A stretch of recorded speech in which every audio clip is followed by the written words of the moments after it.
በስመ አብ ወወልድ ወመንፈስ ቅዱስ አሐዱ አምላክ ወወልድ ወመንፈስ ቅዱስ አሐዱ አምላክ። በባሕርዩ ሞት በመንግሥቱ ሽረት የሌለበት ዘላለም ሥላሴ ቅዱስ እግዚአብሔር በልባችን አስበን በአንደበታችን ተናግረን ስለማንዘልቀው ቸርነቱ ምሕረቱ ስሙ ለዘላለም የተመሰገነ ይሁን። እግዚአብሔርን የወለደችልን የመሰብሰባችን ምክንያት የድኅነታችን መሠረት እናታችን ቅድስት ድንግል ማርያም ወላዲተ አምላክ ክብር ምስጋና ይግባል።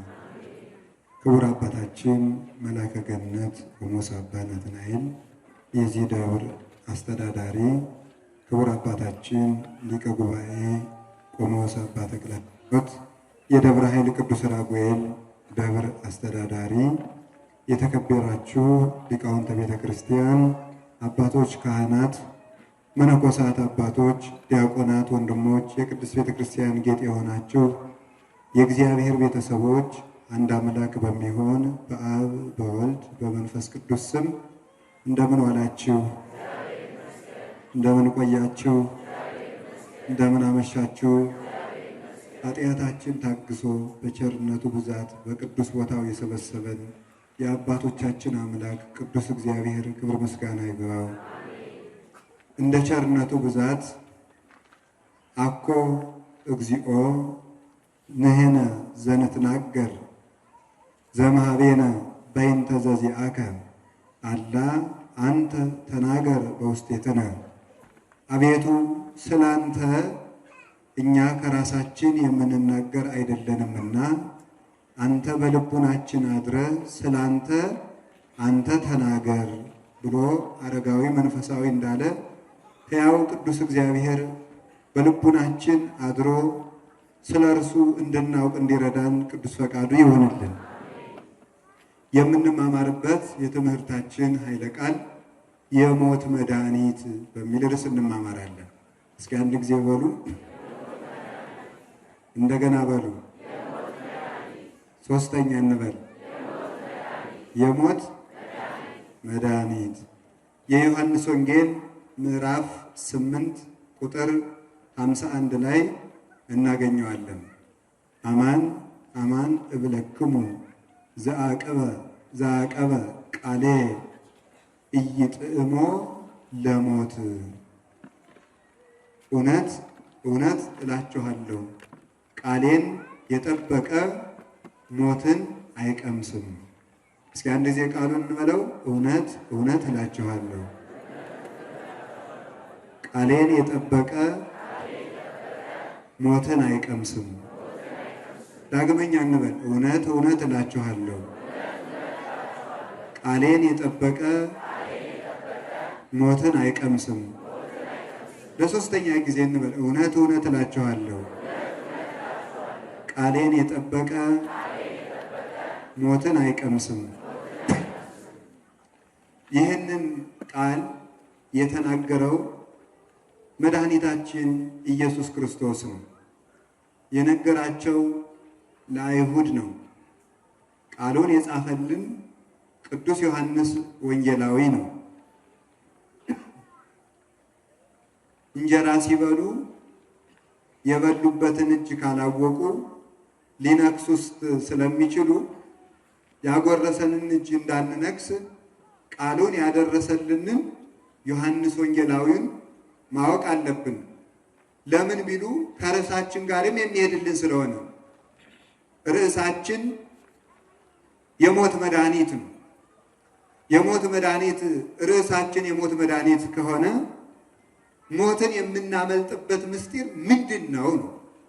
ሞትን የምናመልጥበትን ምስጢር ስናውቅ በዚያውም ሞትን ያመለጠ ደግሞ ዮሐንስ ወንጌላዊ ነውና እሱ ለዚሁ ትምህርታችን ራሱ ምስክር ይሆነናል። በረከቱና ረድኤቱ በልቡናችን ይደርብን። ስለሱ ወደ ኋላ እናመጣለን። እውነት እውነት እላችኋለሁ ቃሌን የጠበቀ ሞትን አይቀምስም አላቸው አይሁድን። ይእዜሰ አይመርናከ ከመ ጋኔን ብከ ሎቱ ስብሐት። ገና ዛሬ ጋኔን እንዳለብህ ዛሬ አወቅነ።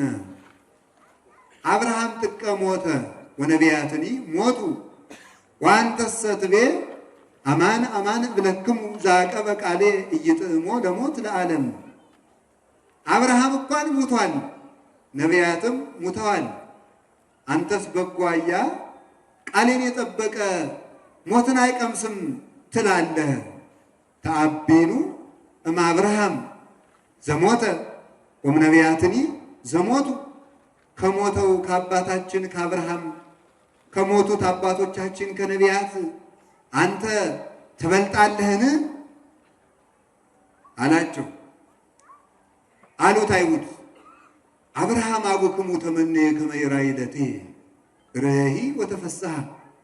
አብርሃም አባታችሁ የኔን ቀን ሊያይ ተመኘ፣ አይቶም ደስ አለው አላቸው። እንግዲህ ደግሞ ጋኔን እንዳለብህ አለብህ ያልን እውነታችን አይደለምን አሉት። ደግሞ መልሰው ወጡ ስባል አይሁድ መዳኛና መትረፊያ ያጡት ክርስቶስን በሁለት ነገር ክደውት ነው ይላል አባ ጊዮርጊስ። ምን ክደውት ነው ሲባል መለኮቱንም ሰውነቱንም ክደዋል። አንሶሶ ወአንበሩ ውስተ ሰማይ አፍሆሙ አንሶሶ ውስተ ምድር ልሳኖሙ። አፋቸውን በሰማይ አኖሩት፣ ምላሳቸው በምድር ተንቀሳቀሰ ይላል። እንግዲህ አስተውሉ። አፋቸውን በሰማይ አኖሩት፣ ምላሳቸው በምድር ተንቀሳቀሰ ይላል ቅዱስ ዳዊት መዝሙር 72 ላይ። ጥያቄ ብጠይቃችሁ አሁን እናንተ የታችኛውን ከንፈራችሁን ከምድር የላይኛውን ከንፈራችሁን ከሰማይ ብታረጉት አትሰነጠቁ? አትሰነጠቁ? እንዴት ነው ይቻላል? ግን ምን አለ ቅዱስ ዳዊት? አፋቸውን በሰማይ ምላሳቸውን በምድር አኖሩ ይላቸው። ይህንን ሊቁ ኢትዮጵያዊ ቄርሎስ አባ ጊዮርጊስ ዘጋስጫ ወሰደና ምን አለ? ወአንበሩ ውስተ ሰማይ አፍሆሙ። አፋቸውን በሰማይ አኖሩ ማለት መለኮትን ሰደቡ ማለት ነው ይላል። መለኮትን ሰደቡ። አብርሃምን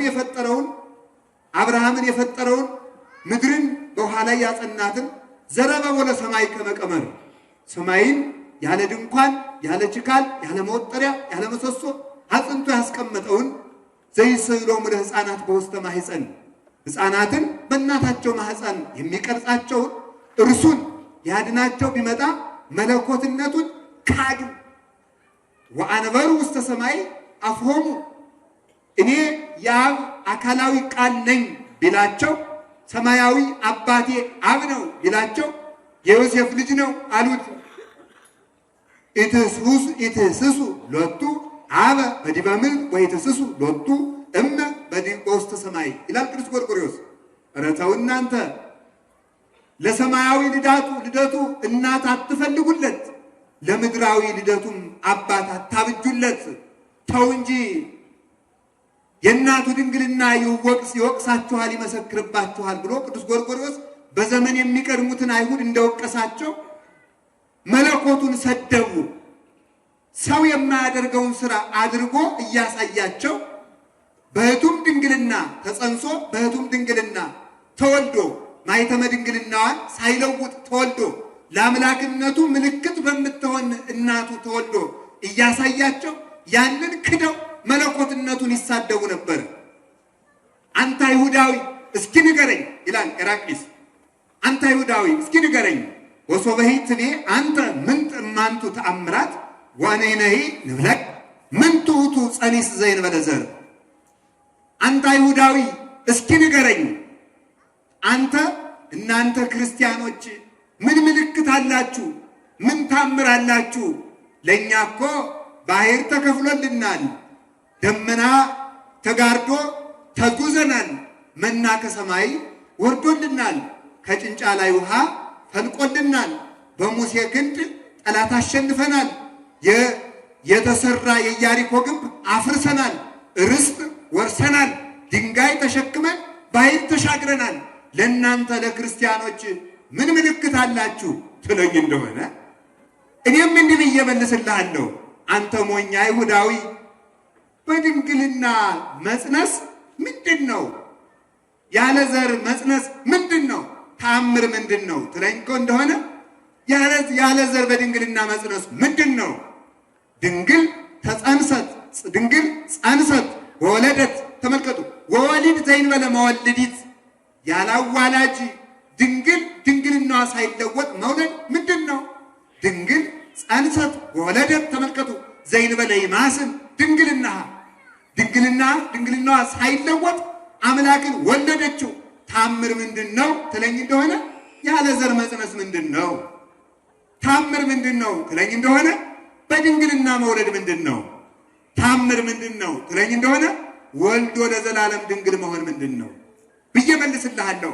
አንተ ሞኝ ባህር የከፈለ መስቀል ይደንቃል? ባህር የከፈለ የሙሴ በትር ይደንቃል? ወይስ ገሃነመ እሳትን ያሻገረ መስቀል ይደንቃል? መና ያወረደ ደመና ይደንቃል? ወይስ ህብስተ ሕይወት ክርስቶስን ይዛ የመጣችው መሶበ ወርቅ ትደንቃለች? አንተ ሞኝ ፈርዖን መስጠሙ ይደንቃል እንዴ? ወይስ ሳጥናኤል በገሃነም በዕፀ መስቀሉ ተቀጥቅጦ መስጠሙ ይደንቃል? አንተ ሞኝ የኢያሪኮ ግንብ መፍረሱ ይደንቃል? ወይስ 5500 ዘመን የተገነባው የኃጢአታችን ግንብ መፍረሱ ይደንቃል? አንተ ሞኝ ደመና ጋርዶ ከነዓን ማግባቱ ይደንቃል? ወይስ በእናቱ ደመናነት መርቶ መንግሥተ ሰማያት ማስገባቱ ይደንቃል? ታምርስ በለኝ በድንግልና ጸንሶ በድንግልና መውለድ። ታምርስ በለኝ ህብስተ ሕይወት ክርስቶስ የተፈተተበት መስቀል፣ ጽዋ መድኃኒት ክርስቶስ የተቀዳበት ማዕድ መስቀል ታምር ይሉሃል? ድንግል ማርያም ናት። ታምር ይሉሃል? መስቀል ነው ብሎ ይናገራል። ይህንን የሚያደርግ ከአምላክ በቀር ማን ይችላል? ይህንን ሁሉ ታውረው ይህን ሁሉ ስተው የክርስቶስን መለኮትነት ካዱ። በጌትነቱ እንዳይምራቸው ጌትነቱን ክደዋል። በሰውነቱ ደግሞ እንዳይምራቸው ጋኔን ብከ አሉት። ሁለቱ ስብሐት ጋኔን አለብህ አሉት። አጋንንትን እያወጣቸው እንኳንስ አጋንንትን አውጥቶ አጋንንት እየለም ዋስተብቁ አጋንንት ብሏል። ማቴዎስ ምዕራፍ 8 ከቁጥር 28 እስከ 31 ታነቁ።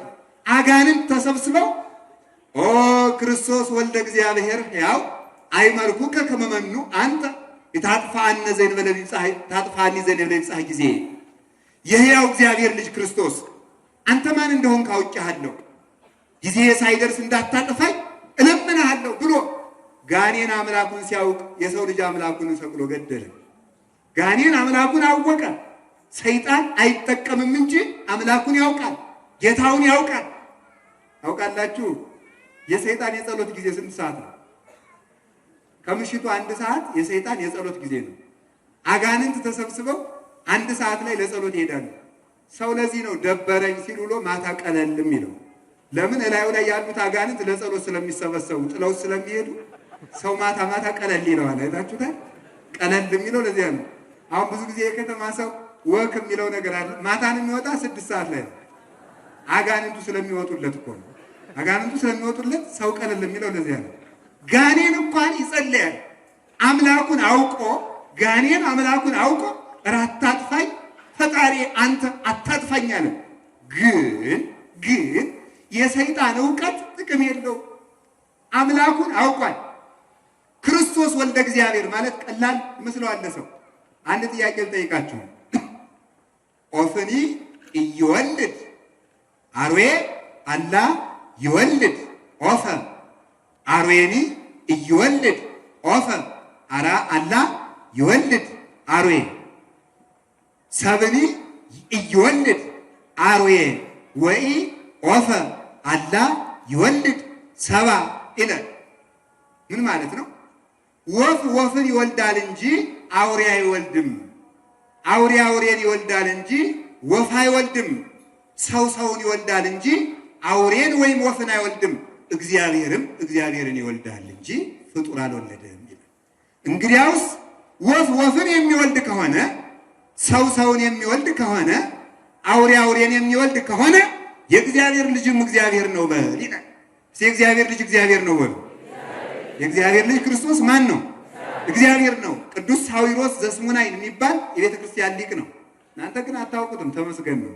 ግን የቤተ ክርስቲያናችን አባቶች ባለማወቃችን እለ ይፈለጡ የማኑም ወጸጋሙም የነነዌ ሰዎች ቀኝና ግራቸውን የማያውቁ ይባላል። እስቲ ቀኝና ግራቸውን የማያውቁ በሉ እንጂ እናንተ ታውቃላችሁ ቀኝና ግራችሁን? ወረጠጋ አታውቁትም። ማምላክ ቀኝና ግራቸውን አንድ ጊዜ በሞቴ ቀኝና ግራቸውን የማያውቁ የነነዌ ሰዎች በሉ እስኪ። የማያውቁ የነማን ሰዎች?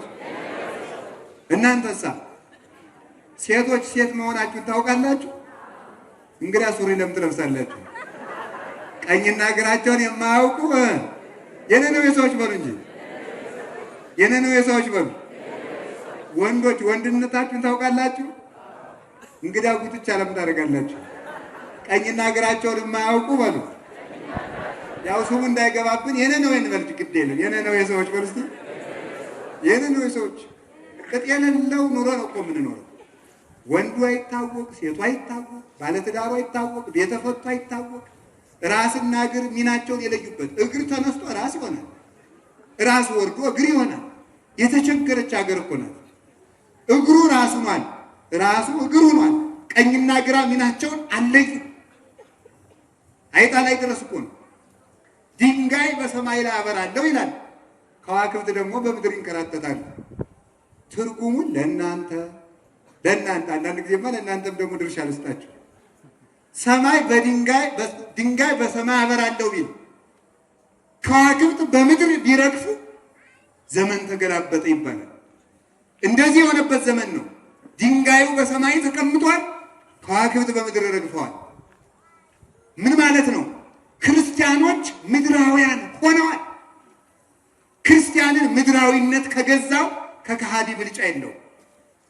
ስጋዊነት ከሰለጠነበት ለስጋው ከተገዛ ራሱን ማሸነፍ ካቃተው ክርስቲያን ምድራዊ ሆነ። ቀንድ የነበርነው ጅራት ሆን ማለት ነው። መሪዎች የነበር ተከታይ ሆን።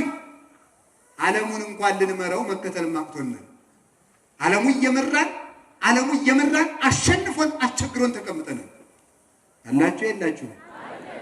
እግዚአብሔር ከሁላችን ጋር ይሁን። ቀኝና ግራቸውን የማይለይ የነማን ሰዎች? የነነዌ ሰዎች። እናንተሳ ባሉ እንጂ የሰው ጎበዝ ከንቱ ውዳሴ ይወዳል መሰለኝ። ቀኝና ግራቸውን ለይታችኋል? አለያችሁም?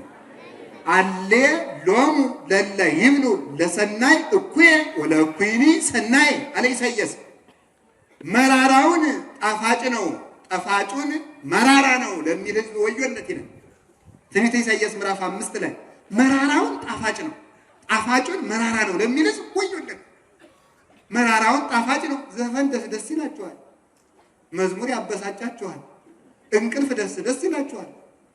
ቤተ ክርስቲያን መጥቶ ኪዳን ማስደረስ ያስጠላችኋል። ልብሳችሁን ጥሎ መሄድ ደስ ይላችኋል። ልብስ መልበስ ያስጠላችኋል። ሰው ልብስ ካስጠላው ራቁትነት ካስወደደው እብድ ሆኗል ማለት ነው። እብድ ከሆነ ታዲያ ሰው ቀኝና ግራውን ለይቷል። ቀኝና ግራውን ያለየ ግራ የሰይጣን ስራ ነው፣ ቀኝ የእግዚአብሔር ስራ ነው። ቀኝና ግራውን ለማርያም አልሰግድም ብሎ የፓስተር ጫማ ሲሰም የሚውል ትውልድ ተፈጥሮ የለ። ከዚህ በላይ ቀኝና ግራውን ያለየ ህዝብ ምን አለ? ለአምላክ እናት መስገድ ኃጢአት፣ ለአንዱ ደግሞ ለሚያውደለድል ጫማውን መሳብ ደግሞ ጽድቅ። እንዲህ ያለ ጽድቅ ከሆነ ሲኦል ብንገባ ይሻለናል። እንዴት ያለ ሰው! ስለዚህ ከሚያታልሉት ሰባኪነን ባዮችንን የሚታለለው ጅላጅል ህዝብ ነው የሚያሳዝነው። ቀኝና ግራችን ብንለይ ምን አለ? ቆም ብሎ ማሰብ፣ ወደ ልብ መመለስ። ኧረ በስመ አብ በል ይላል ገበሬው። እንደው አንዱ ጥዬ ጁላ ነጥቆ ሲመጣ በስመ አብ በል አንተዬ ያሰኛል። አሁን ዛሬ የመጣው የዚህ ትውልድ ኧረ በስመ አብ በሉ ያሰኛል። በእውነቱ እስኪ በስመ አብ ነው። በስመ አብ ኧረ በስመ አብ በሉ። በስመ አብ ወወልድ ወመንፈስ ቅዱስ አሐዱ አምላክ። ስለዚህ ክርስቲያን የክርስቲያንነቱን፣ ባለትዳር የባለትዳርነቱን፣ ካህን የክህነቱን፣ መነኮሳት የምንኩስናቸውን፣ ዲያቆናት የድቁናቸውን፣ ምዕመናን የምዕመንነታቸውን ሚና እረስተው ከኖሩ ቀኝና ግራቸውን ለይተዋል፣ አልለዩም። ከአጋንንት መባስ የሚባለው ለዚህ አጋንንት ያወቁትን አምላክ ሰዎች ሳያውቁት ቀሩ። ክርስቶስ በነገራችሁ ላይ ከኦርቶዶክስ ተዋህዶ እምነት ውጪ ያለ እምነት ከአጋንንት የባሰ እምነት ነው። አጋንንት አምላካቸውን አውቀዋል። ሌላው ግን ክርስቶስን ይሰድባል። ለምን? ኦርቶዶክስ ተዋህዶ የምትለው አምላክ ነው የምትለው። ሌላው ግን አንዱ ነቢይ ይለዋል፣ አንዱ አማላጅ ይለዋል። ቤተ ክርስቲያን ግን መድኃኒት ሕይወት ትለዋለች። ጋኔን ከጋኔን የባሰ በነገራችን ጋኔን እኛ ከቃሉ ጋር ናችሁ።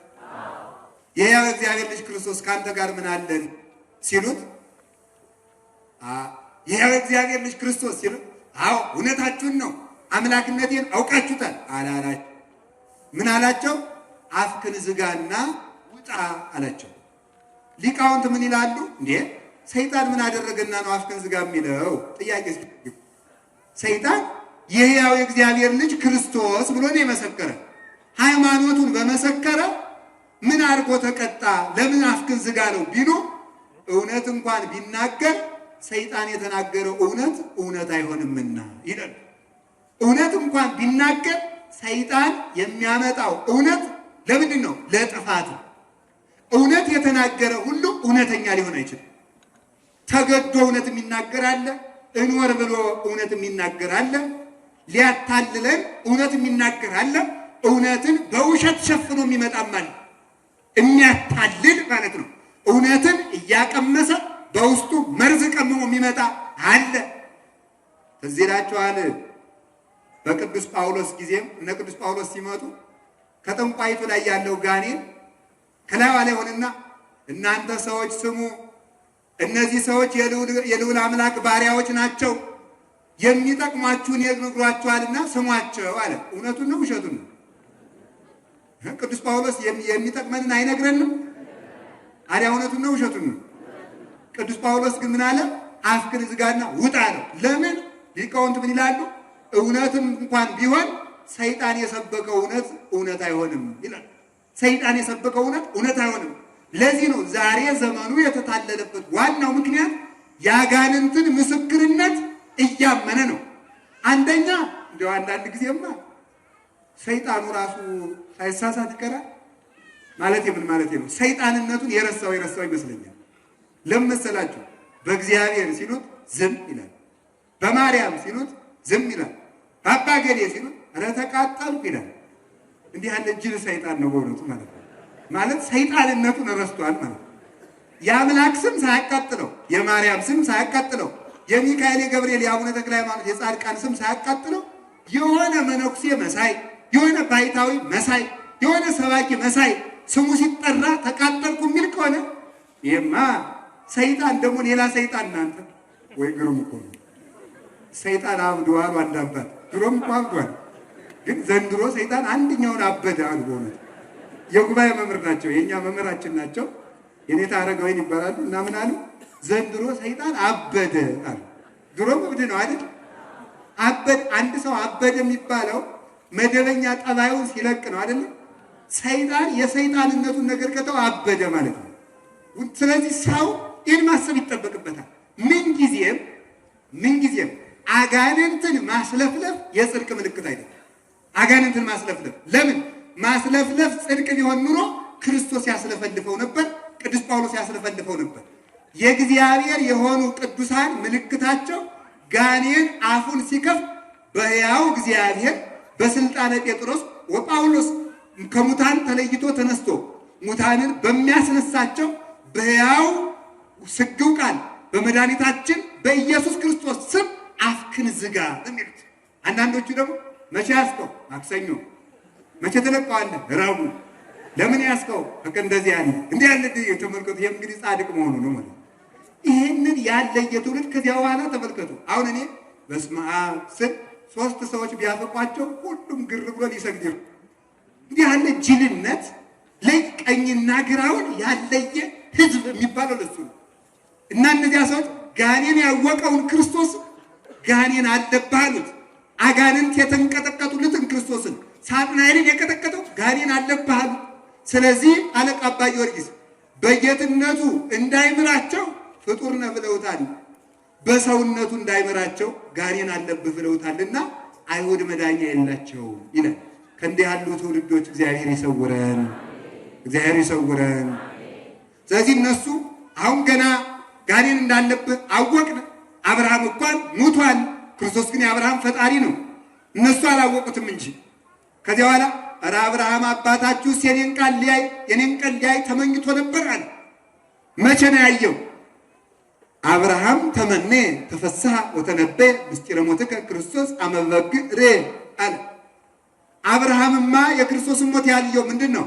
ልጁን ሊያርድ ሲወስደው ሊያርድ በወሰደ ጊዜ የሚሰዋበትን መስቀል ማለት እንጨት እሳት አሸክሞ ስለት አሸክሞ ሲወስደው በሞሪያ ተራራ ላይ ሊሰዋ ሲሄድ ይስሐቅ የሚሞትበትን እንጨት ተሸክሞ እንደሄደ ክርስቶስ የሚሰቀልበትን መስቀል ተሸክሞ እንደሚወጣ ይስሐቅ እዚያ ተራራ ላይ ሊሞት ሲል በግ እንደወረደ አዳም በሚሞትበት ፈንታ ክርስቶስ ጻዳ በመለኮቱ ቀይ በትስብእቱ የሚባለው ክርስቶስ መጥቶ አዳምን እንደሚያድነው አብርሃም አባታችሁማ የኔን ቀን አይቷል፣ አይቶም ደስ ብሎታል አለችው። 30 ዓመት አልበቃ አብርሃም አለይከ 30 ዓመት ያልሞላህ ወጣት ደግሞ አብርሃምን አየው በለን አሉት። ደግሞ አንተኛውን ይባሳቸው ብሎ እምቅድመ ይትወለድ አብርሃም አሎቋን አለችው። አብርሃም ሳይወለድ እኔ ያለው እስኪ በሉ አብርሃም ሳይወለድ እኔ ያለው አላቸው። አብርሃም ሳይወለድ እኔ ያለው። እንግዲህ ተመልከቱ፣ የጅል ነገር ሞኝና ብስል ተከራከሩ አሉ። ሞኝና ብልህ ተከራከሩ። ሞኝ አሸነፈ ይላሉ ሊቃውንት። ምን ብሎ ሲባል እምቢ ብሎ። ምን ሆነ የሚያሸንፈው? እምቢ። አሁን እንግዲህ ተመልከቱ፣ ሃይማኖቱ ውሸት የሆነ ሰው ምን እንደሚያደርግ ልንገራቸው። አብርሃም ሳይወለድ እኔ ያለው ብሏቸው አንስ ወነሱ እብነ ከመ ይውግርዎ ሊወግሩት ድንጋይ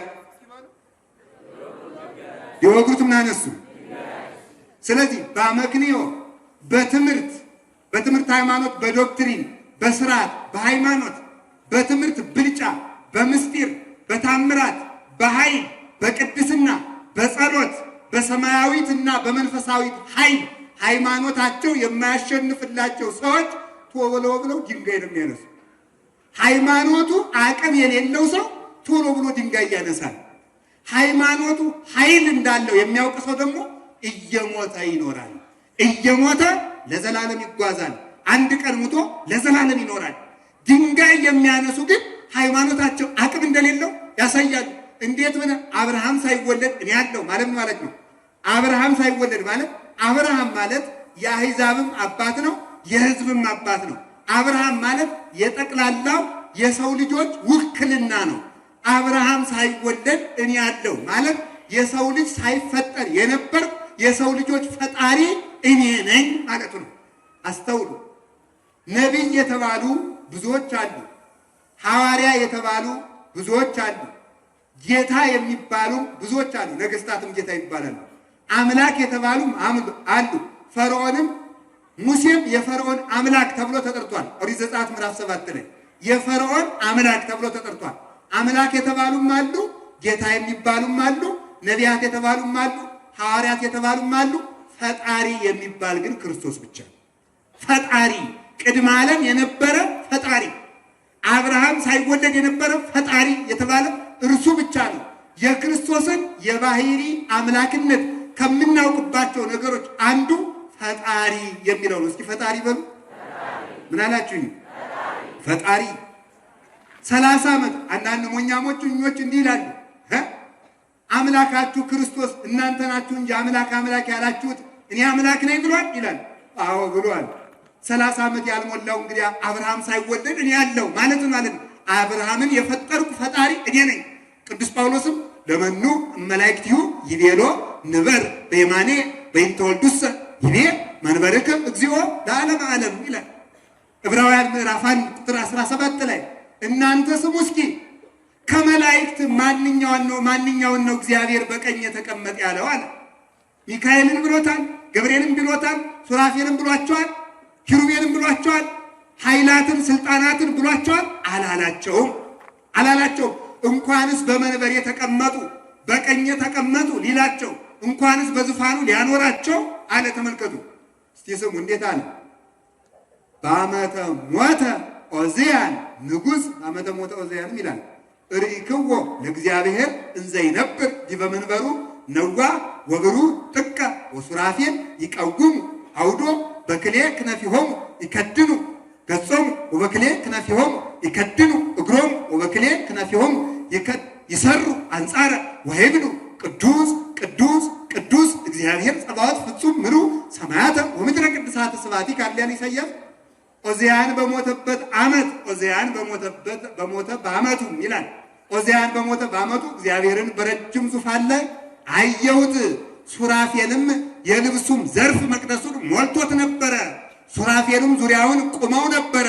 ሲቆሙም አንተን ማየት አይቻለንም ሲሉ ፊታቸውን ሸፍነው፣ አንድም በዓይነ ሕሊና አትመረመርም ሲሉ ፊታቸውን ሸፍነው ቢወጡ ቢወጡ ቢወጡ ቢወጡ ቢወጡ ቢወጡ የማይደረስብህ ምጡቅ ነህ ሲሉ ፊታቸውን ሸፍነው ቢወርዱ ቢወርዱ ቢወርዱ የማይደረስብህ ጥልቅ ነህ ሲሉ እግራቸውን ሸፍነው ወበክሌ ክነፊሆሙ ይሰሩ አንጻረ እግር ያለው ቢሽከረከር ክንፍ ያለው ቢበር ጽድቅ ያለው ቢበቃ አንተን በአራቱ ማዕዘን ዓለም የሚያገኝ የለም። በማይከል ዓለም ትኖራለህ፣ ከዓለም በአፋም ትኖራለህ፣ በመሰረተ ምድር ትኖራለህ፣ በመልዕልተ ዓለም ትኖራለህ፣ በውሳጤ ዓለም ትኖራለህ።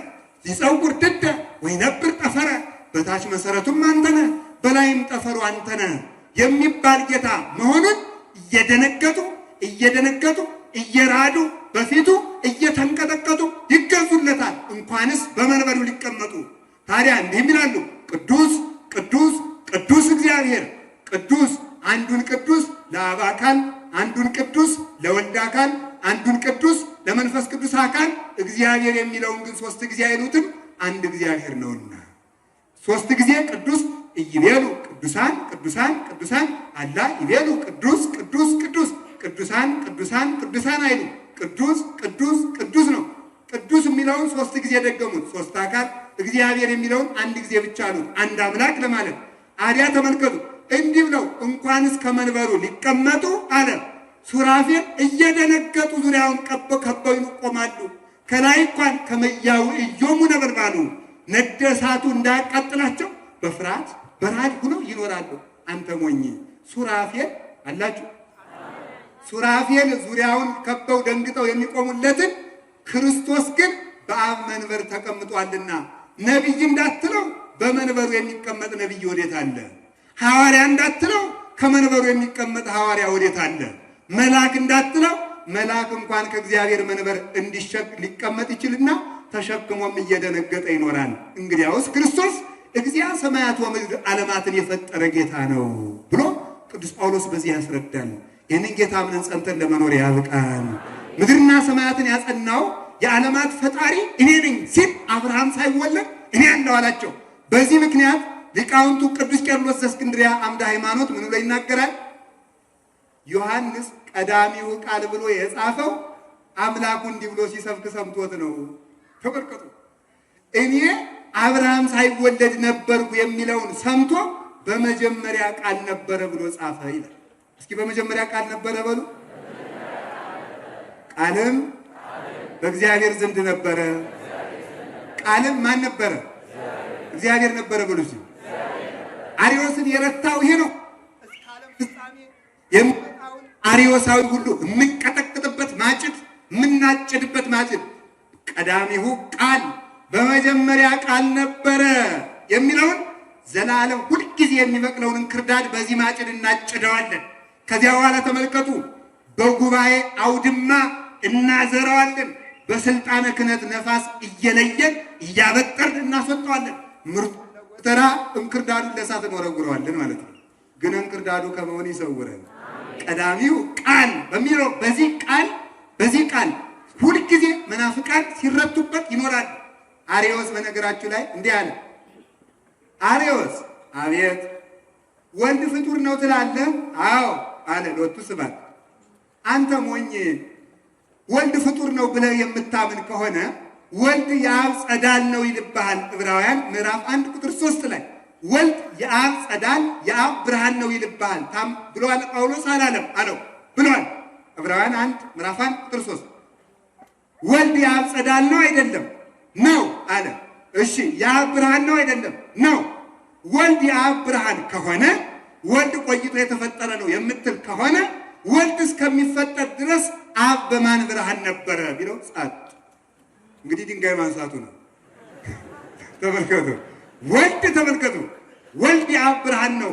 አዎ ወልድ የአብ ብርሃን መሆኑን የምታምን ከሆነ ተመልከቱ፣ ወልድ ቆይቶ የተፈጠረ ነው የምትል ከሆነ ወልድ እስከሚፈጠር ድረስ አብን በማን ብርሃን ከሆነ እንግዲያውማ ወልድ የአብ ብርሃን ከሆነ ወልድ የአብ ብርሃን ከሆነ ወልድ የአብ ብርሃን ከሆነ አብ የሌለበት ዘመን ከሌለ አብም የፍጡር ብርሃን የሌለው የራሱ ብርሃን ያለው ከሆነ የአብ ብርሃን ወልድ ከሆነ አብ ባለበት ሁሉ ወልድ አለ ብሎ በዚህ ረታ። ወልድ አለ። አርዮስ እንግዲህ ክርስቶስን ፍጡር ነው ብለህ ሲያበቃ ታመልከዋለህ ብሎታል። ደግሞ አዎ አለ። ሞኝ ታመልከዋለህ? አዎ። እንግዲያስ ክርስቶስ ፍጡር ከሆነ እንደምን አምልኩኝ አለ? እንደምን ሕይወት ነኝ አለ? እንደምን ትንሣኤ ነኝ አለ? አለና ሲያበቃ ጥሩ ሕይወት ነኝ ብለህ ሲያበቃ ሕይወት ነኝ ፍጡር ነው ብለህ ሲያበቃ የምትሰግድለት ከሆነ ኦሪት በፍጡር የሚያምን እርጉም ነው ትላለችና አንተ እርጉም ነህ አለ። አንተ እርጉም ነህ። ለምን? ፍጡር ነው ብለህ አመልከዋለሁ ካል ፍጡርን ማመን እርጉምነት ነውና የተረገምክ ነህ አለው። ክርስቶስን የምናመልከው ፈጣሪ እንጂ ፍጡር ስላልሆነ ነው የሚል የፈጠረ ያጸና የሚያሳልፍ ስልጣኑ በእጁ የተያዘ መንሹ ተመልከቱ አላችሁ። መሴ ውስተ እዴሁ አለ ዮሐንስ መጥምቅ። መሴ ውስተ እዴሁ በዚያ ያነጻኸው ተክሉ አዝመራውን የሚያጠራበት መንሹ በእጁ ነው አለ። ማቴዎስ ምዕራፍ 3 ላይ ስለ ክርስቶስ ሲናገር አውድማውን የሚያጠራበት እንክርዳዱን ከስንዴ የሚለይበት የክርስቶስ መንሹ በእጁ ነው። መንሹ በእጁ ነው ማለት ምንድን ነው? ስልጣኑ ፍዳ ኃጥአን እሴተ ጻድቃን በክርስቶስ እጅ ነው ያለ። ለምኖ ምሕረት የሚያሰጥ አይደለም። ጻድቃንን ኑ ሀቤ ቡሩካኑ ላዌ እናንተ አባቴ ቡሩካን ኑ ብሎ የሚያቀርብበት ስልጣኑ አጋንንትን ኃጥአንን ከአጋንንት ጋር ሁሩ አንትሙ እርጉማን ውስተ እሳት ዘላለም ዘድልው ለኩ ዘድልው ለሰይጣን ወደ መላእክቱ እናንተ የተረገማችሁ ለሰይጣንና ለመልእክተኞቹ ወደ ተዘጋጀ ወደ ዘላለም እሳት ሽሹ ብሎ የሚለይበት ስልጣኑ በእጁ ነው። ዘስልጣኑ ዲበ መትከፍቱ ክርስቶስ ማለት ዘስልጣኑ ዲበ መትከፍቱ። እስኪ በሉ ዘስልጣኑ ዲበ መትከፍቱ በሉ። ዘስልጣኑ ምን ተመ ሕፃን ተወለደልን ወንድ ልጅም ተሰጠን ካለ በኋላ ምንድን ነው? ዘስልጣኑ ዲበ መትከፍቱ አለቅነት በጫንቃው ላይ ነው። እስኪ በሉ አንድ ጊዜ አለቅነት የት ላይ ነው? በጫንቃው በትከሻው በጫንቃው ላይ ነው። አለቅነት በጫንቃው ላይ ያለ ከሌላ አይለምንም። አለቅነት በጫንቃው ላይ ነው ማለት ኢሳይያስ ምዕራፍ 9 ቁጥር 6 ላይ ክርስቶስ ጌትነቱ፣ ስልጣኑ፣ ፈጣሪነቱ፣ አምላክነቱ፣ ሕይወትነቱ፣ መድኃኒትነቱ ይሄ ሁሉ ብርሃንነቱ ይሄ ሁሉ የተሰጠው ሳይሆን የባህሪው ነው። የባህሪው ነው። እሱ መዝገበ ተመልከቱ፣ መዝገበ ረድኤት፣ አሳየት፣ ሕይወት ዘይእዝዝ ትፍሥሕተ ለጻድቃን ይላል ቅዱስ ያሬድ። ክርስቶስ ለኃጥአን ፍዳቸውን ለጻድቃን ዋጋቸውን የሚያዝዝ የፍስሐ ባለቤት የረድኤት ምንጭ የኃይል ባለቤት ነው ብሎ ይናገራል። ይህን ሲነግራቸው ነው እውነት እላችኋለሁ ቃሌን የጠበቀ ሞትን አይቀምስም። እስኪ ብሎ አንድ ጊዜ እውነት እላችኋለሁ ቃሌን የጠበቀ ምን አይቀምስም? ሞትን አይቀምስም። ስለዚህ የሞት ርዕሳችን ምንድን ነው? የሞት ምንድን ነው አላችሁ? የሞት መድኃኒት ምንድን ነው ካላችሁኝ ሃይማኖት። እስኪ በሉ እንጂ የሞት መድኃኒት ምንድን ነው? እሺ ሞት ማለት ማለት ነው መለየት። እስኪ መለየት በሉ። ምን አላችሁ? እስኪ ከእናንተ መካከል ሞትን የሚፈራ እማምላክን እንዳንጎሻሽ አውጧት። አትፈሩ? አውጡ። በጣም ግሩም ነው። በጣም ግሩም ነው። እሺ አሁን ሞትን የምትፈሩ ከሆነ መድኃኒቱን ዛሬ ሰምተን ውጠን መሄድ ነው ማለት ነው። ሰምታችኋል? ደግሞ የእግዚአብሔር መድኃኒት ጧት 2 ማታ 2 የለበትም። ጽኑ ፈውስ ነው። አንድ ጊዜ ነው የሚያድነው። አንድ ጊዜ ነው የሚያድነው እንጂ ደካማ መድኃኒት ይደጋገማል አለ ዮሐንስ አፈወርቅ። ጽኑ መድኃኒት ግን በአንድ ጊዜ ይፈውሳል። ስለዚህ አለ ክርስቶስ ጽኑ መድኃኒት ስለሆነ አንድ ጊዜ ተጸነሰ፣ አንድ ጊዜ ተወለደ፣ አንድ ጊዜ ተሰደደ፣ አንድ ጊዜ ተጠመቀ፣ አንድ ጊዜ ተሰቀለ፣ አንድ ጊዜ ሞተ፣ አንድ ጊዜ ተነሳ፣ አንድ ጊዜ አረገ፣ ዘላለም ይኖራል። ይሄ ተመልከቱ ጽኑ መድኃኒት ስለሆነ ነው። ጥርጥር የሌለበት፣ ምንፍቅና የሌለበት፣ ዋሾ የሌለበት፣ ጥመት የሌለበት ሃይማኖት ለሁሉም ነገር የበቃ ነው። እስኪ በሉ አንድ ጊዜ ለሁሉም ነገር በሉ። ለሁሉም ነገር ምን ያደረገ ነው? አቤት ድንግል ማርያም ወላዲት አምላክ እንደሆነች ማመን አለ ለሁሉም ነገር የበቃ ነው። እስኪ ለሁሉም ነገር የበቃ ነው በሉ። ለሁሉም ነገር ይርበና ስንም የሕይወት እንጀራ። እስኪ የሕይወት እንጀራ በሉ። ይጨልምብናል ስሉ የዓለም ብርሃን። እስኪ የዓለም ብርሃን በሉ። እንሞታለን ስንል ትንሣኤና ሕይወት። እስኪ በሉ ትንሣኤና ምንድን ነው? ሃይማኖታችን ለሁሉም የበቃ ለሁሉም የበቃ ገደል ይወረውሩና ብረን እንዳንፈራ ለእግዚአብሔር ምድር በምላ ዓለምኒ ወኩሎሙ ላይ ነብሩ ውስቴታ ምድር በሞላዋ የእግዚአብሔር ናት። ከጋመው አለት ላይ ከጎለጎለው ገደል ላይ ከጠለቀው ውቅያኖስ ላይ እንወረውራችኋለን ሲሉን ደግሞ ውስተ ኩሉ በሐውር ተመለኮቱ ግዛቱ በሁሉም የመላ ነው። እስኪ በሉ አንድ ጊዜ ሁላችሁም ግዛቱ በሁሉም ዘንድ የመላ ነው በሉ እንጂ ብቻችሁን እናደርጋችኋለን ስንል የሰራዊት ጌታ እግዚአብሔር አብሮናል። እስኪ የሰራዊት ጌታ እግዚአብሔር በሉ። የሰራዊት ጌታ እግዚአብሔር ነው። ባህር ይሞላብናል እንዳንል ባህር የከፈለው ጽኑ ክንድ ከኛ ጋር ነው በሉ። ባህር የከፈለው ጽኑ ክንድ ከኛ ጋር ነው። ይርበናል እንዳንል በሉ። ክርስቶስ የሕይወት እንጀራ ነው። ይጠማናል እንዳንል ክርስቶስ የሕይወት መጠጥ ነው። እንሰደዳለን እንዳንል ክርስቶስ ሀገራችን ነው። ዓለማተ ዓለም ሥላሴ ዘአልብክሙ ዓለም ለሥላሴ ዓለም የላቸውም። ሥላሴ ግን ለዓለም ዓለም ናቸው። ለሥላሴ ሀገር የላቸውም። ሥላሴ ግን ለዓለም ሀገሩን ለሊሁ ዓለሞሙ ለሊሁ ተድላሆሙ ወለሊሁ ፍስሐሆሙ ይላል አረጋዊ መንፈሳዊ። ክርስቶስ አለ ለቅዱሳን ሀገራቸው ነው፣ ዓለማቸው ነው፣ ደስታቸው ነው፣ አክሊላቸው ነው፣ ልብሳቸው ነው። አንዱ እኮ ነው ሰምታችኋል። አንዱ ባይታዊ ወደ ምዕራብ ዙሮ ይጸልያል። ወደ ዙሮ ነው። ቆይ ግን ወደ ምዕራብ ዙሮ ነው ወደ ምስራቅ ዙሮ ነው የሚጸልይ? ይሄ ሰውዬ ለስምንተኛው የቅድስና ማዕረግ የበቃ ነውና ወደ ምዕራብ ዙሮ ይጸልያል። አባ ነው እንደኔ ያለው ምስኪን ነው። አባ አራባ ተሳስቷል። ወደ ምስራቅ ወደ ምዕራብ ዙሮ አይጸልይም ማለት ሰምታችኋል? ሰምታችኋል? እኔ ካንተ ፀሐይ ጋር ጉዳይ የለኝም ማለት እስኪ ባሉ እስኪ እኔ ካንተ ፀሐይ ጋር ሊተሰ ፀሐይ ያርብ እየወረድ ወይ ይወጥ አለ። ተመልከቱ የኔ ፀሐይ አለ የኔ ፀሐይ አይገባም፣ አይወጣም፣ አይወርድም፣ አይመሽም፣ አይነጋም። ዘላለም የሚያበራው ፀሐይ ክርስቶስ እንማይና ምዕራብ ያላትን ፀሐይ አታሳየኝ አላውቅልህም ማለት የኔ ፀሐይ ክርስቶስ ነው አለው። እስመ ለቅዱሳን ቦሙ አሐዱ ጥሪት ለቅዱሳን ምን ገንዘብ አላቸው ብትለኝ አንድ ጥሪት አላቸው ያውም ክርስቶስ ነው። እስኪ አንድ ጥሪት አላቸው በሉ። ያውም ማን ነው?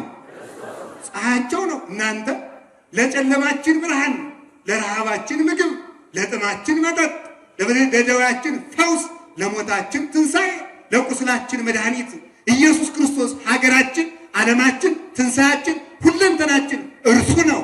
በእርሱ የሚያምኑ ቢሞቱ ካል ሞታቸው ሕይወት ነው። ለዚህ ነው ቅዱስ ጳውሎስ ወእመኒ ሐየውነ ለክርስቶስ ለሐዩ ወእመኒ ሞትነ ለክርስቶስ ንመውት ብንኖር በሉ አንድ ጊዜ ብንኖር ለክርስቶስ እንኖራለን፣ ብንሞት ለክርስቶስ እንሞታለን። ምክንያቱም እርሱ ሁለንተናችን ስለሆነ። ከቃሉ ጋር ናችሁ? እግዚአብሔር ከሁላችን ጋር ይሁን። ጥያቄ ሃይማኖት አላችሁ? ሃይማኖት አላችሁ? እስኪ ከቤት ውስጥ አላችሁ የላችሁ? አንድ ጥያቄ ላመጣ ነው እንግዲህ። ከቤታችሁ ውስጥ አይጥ ቢመጣባችሁ ምን ታደርጋላችሁ? አይጥ ቢመጣባችሁ ምን አላችሁ? እንደው ብሩ እሺ ጥያቄ፣ ሌላ ጥያቄ። ከቤታችሁ ውስጥ ጉንዳን የሚመጣባችሁ ምን ታደርጋላችሁ? ምን አላችሁ? አንዳንዱ ነጭ ባህር ዛፍ አምጥቶ ቆረጥ ቆረጥ አድርጎ ይጥላል። ቀጥቅጦ የሚረጭ አለ። በገጠር ደግሞ ብረት ምጣድ የሚባል አለ። ያንን ያንኳኳሉ። ጉንዳኑን ድምፁ ረብሾት እንዲወጣ ማለት ነው። እንዲያ ይደረጋል። አይጥስ አንዳንዱ መርዝ ይገዛል። አንዳንዱ ወጥመድ ያጠምዳል። ለከተማ ሰው ለካ ምሳሌው አይመጥንም፣ ችግር ነው። ምክንያቱም በእንትን ስለምትኖሩ በብሎኬት ቤት ስለምትኖሩ አይጥ የለባችሁም መሰል። እሺ ምንድነው የምታረጉት? የእነ አቡነ አረጋዊ ሃይማኖት የዘንዱ አፍ ዘግቷል። የእኛ ሃይማኖት አይጥ አያሸንፍም። አይጥ እንኳን የማያሸንፍ ሃይማኖት። እነ አቡነ ተክለ ሃይማኖት 60 ክንድ ዘንዶ ቢመጣባቸው አማትበው ሰንጥቀዋል። የእነ ዳንኤል አናብስት ሃይማኖት አንበሳ ለጉሟል። የሰለስቱ ደቂቅ ሃይማኖት እሳት አቀዝቅዟል። የነ ቅዱስ ቂርቆስ ሃይማኖት የፈላ በርሚልን አቀዝቅዟል። የቅዱስ ጊዮርጊስ ሃይማኖት ተመልከቱ ምን አድርጓል? ከመንኮራኩር ከተፈጨ በኋላ ተነስቷል። የቅዱስ ፋሲለደስ የሰማይቱ ሃይማኖት ተመልከቱ። የቅዱስ መርቆሪዎስ ሃይማኖት ምን አድርጓል? በግራመ ብረት ላይ በነደደ ብረት ላይ ቢጠብሱት ደሙ እየተንጠበጠበ እሳቱን አጥፍቷል። የአባቶቻችን ሃይማኖት ይህን አድርጓል። የእኛ ሃይማኖት እስቲ በሉ። አሁን ያገባችሁ ትኖራላችሁ። ሚስቶቻችሁ ምን ሲያዙባችሁ ቶሎም ብላችሁ ማርያም እንደምትጠሩ አምቡላንስ ነው የምትጠሩ። ይኸውላችሁ ሃይማኖታችን እዚች ነው የምትጀምረው። እዚች ነው እና ሃይማኖት የለንም። ታምኖ ትውክልት ማድረግ እችላለሁ የሚል ነገር የለብንም በልቡናችን። እንዲህ ያለ የበቁ አባት በእንዲህ ሀገር አለው አሉ። እንዲህ ያለ እንደዚህ ያለ የሚያውቁ አባት እንዲህ ሀገር አሉ። እንዲሁ ክፍሉን ንገረኝ ይላል። ገዳም ሄደን እኮ በነገራችሁ ላይ የበቁትን አግኝተናቸው አንመጣም። ታውቃላችሁ? የበቁትን እያለ ሰው የበቁት አባቴ አቤት እዚህ ገዳም የበቁ አባት እነማን ናቸው? በዚህ ዓለም እኔ ላይ ሌለ ነው በቀን በዚህ ዓለም እያሉ ይወዷቸዋል። አንተ ሙኒታ አጉሩ ግን በግድ ማለት እኛም ወዲያና ወዲያው እንሄዳለን፣ እነሱ እየጣሉን ያልፋሉ ማለት ነው። ችግሩ ምንድን ነው? እስኪ እንችላለን በሉ አንድ ጊዜ። ኃይልን በሚሰጠን በክርስቶስ ሁሉን እንችላለን። ምን አለ? እመሰ ብክሙ ሃይማኖት መጠነ ህጠተ ሰናፒ ወትብልዎ ለዚህ ደም ፍልስ እምዜ ወተወረው አበቃል ይከውን ለክሙ ወአርቦ ዘይሳነክሙ። የሰናፍጭ ቅንጣት ታክል ሃይማኖት ቢኖራችሁ ይህን ተራራ ተነቅለ እዚያ ባዶ ተተከል ብትሉት ይተከላል። እስኪ ተመልከቱ፣ የሚሳናችሁ ምንም የለም። አንድ ጥያቄ፣ መንገድ እየሄዳችሁ ጓደኛችሁ ቢታመምባችሁ ደውላችሁ ለአንድ ካህን እንዲያው አባቴ በጸሎት ያስቡን እንዲያው ሊሞትብኝ ነው የምትሉ እናንተ ጸሎተ ማርያም ትደግማላችሁ። እናንተ ያንን ማድረግ እንደምትችሉ አታምኑ። ግን ማመን ማንኛውም ነገር በአምላክ ኃይል እችላለሁ ለአባቶች መናገር ኃጢአት የለውም። ግን እኛ እንድንችል ሃይማኖታችን ሁሉን የሚያስችል እንደሆነ ማወቅ አለብን። በተግባር መፈተን ነው። አሁን እስኪ ተመልከቱ። የሰናፍጭ ቅንጣት በሉ አንዴ ቆይ ትጠየቃላችሁ። ያህል ሃይማኖት ቢኖራችሁ ይህን ተራራ ተነቀል ብላችሁ እዚያ ማዶ ተተከል ብትሉት ይደረጋል። ታምናላችሁ አታምኑ? አሁን አንድ ሰው መጥቶ በኢትዮጵያ ትልቁ ተራራ ማን ይባል? ራስ ዳሽን ክሊማንጃሮማ የአፍሪካ ነው። እሺ ራስ ዳሽን እኔ ክርስቲያን የምሆነው ራስ ዳሽንን አፍልሳችሁ ነው። ግን ምን ታደርጋለሁ? እኔም እንጃ እናንተም እንጃ። ችግሩ እኮ እዚህ ላይ ነው ማለት ነው። አሁን ተመልከቱ፣ በአብርሃም ሶርያዊ ዘመን ይህ ችግር ገጠመ እኮ። እስቲ ክርስቲያኖች አለ አንዱ እስላም ገባና ንጉሱ እስቲ ክርስቲያን አይሁዳዊ ነው ለእስላሙ ንጉስ ሄደና እኒህ ክርስቲያኖች የሰናፍጭ ቅንጣት ያህል ሃይማኖት ቢኖራችሁ ተራራውን ታፈልሳላችሁ የሚል ኃይለ ቃል አላቸው። እስቲ ተራራውን ነቅላችሁ አሳዩ ይበላቸው ብሎ ቁጭ መምህር አቤት ሊቀ ጳጳሱን ነው ከእናንተ ሃይማኖት ከእናንተ መጽሐፍ ውስጥ የሰናፍጭ ቅንጣት ያክል ሃይማኖት ቢኖራችሁ ተራራ ትነቅላላችሁ የሚል አለ? አዎ እንግዲህ የክርስቲያን ሃይማኖትማ እንኳን የሰናፍጭ ቅንጣት ብዙ አይደላችሁ፣ በሉ ነቅለው ያሳዩኝ አባቴ ብሎ ቁጭ አለ። ችግር መጣው። 3 ቀን ይስጡኝ አለ። 3 ቀን ይኖር ሱባኤ ቢገባ እመቤታችን ስምዖን ጫማ ሰፊው እንደዋዛ የሚኖር ለልጄ ፍቅር ብሎ አይኑን አውጥቶ የጣለ ስምዖን ጫማ ሰፊው አለ እሱ ነው እንጂ አንተ ይህን ማድረግ አትችልም ተባለ። ጫማ የሚሰፋ ሰው መጽደቅ ይችላል ብላችሁ አምናችሁ ታውቃላችሁ? አሁን እናንተ የሚመስላችሁ እኔም የሚመስለኝ የበቃ ሰው የሚመስለን ገዳም ውስጥ ያለ ነው። ጫማ የሚቀባ ሰው በቅቶ ያው ሊሆን ብላችሁ አስባችሁ ታውቃላችሁ? አሁን አንዳንዱ ሰው ተመልከቱ፣ አንተ የሆነ ነገር ሲያደርግ ብናየው ጫማ የሚሰፋው ሰው ንስሐ ግባ ቤተክርስቲያን አትሄድም መሰል ሂድ እንለዋለን። ምናልባት ያ ሰውዬ ሌሊት ባህር ሲያለቅስ ያድር እንደሆነ አናውቅም።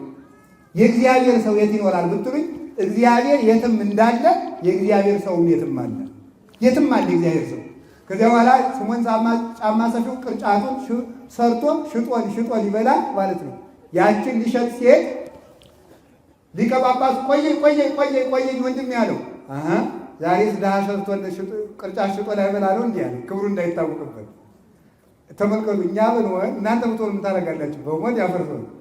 አንድ ሊቀ ጳጳስ መጥተው ቆየኝ እንትና የሚሉት እኔ እኮ ጳጳሱ ይደውልልኛል የሚሉ ሰው አለ እኮ አንዳንድ ሰው ማለት ነው።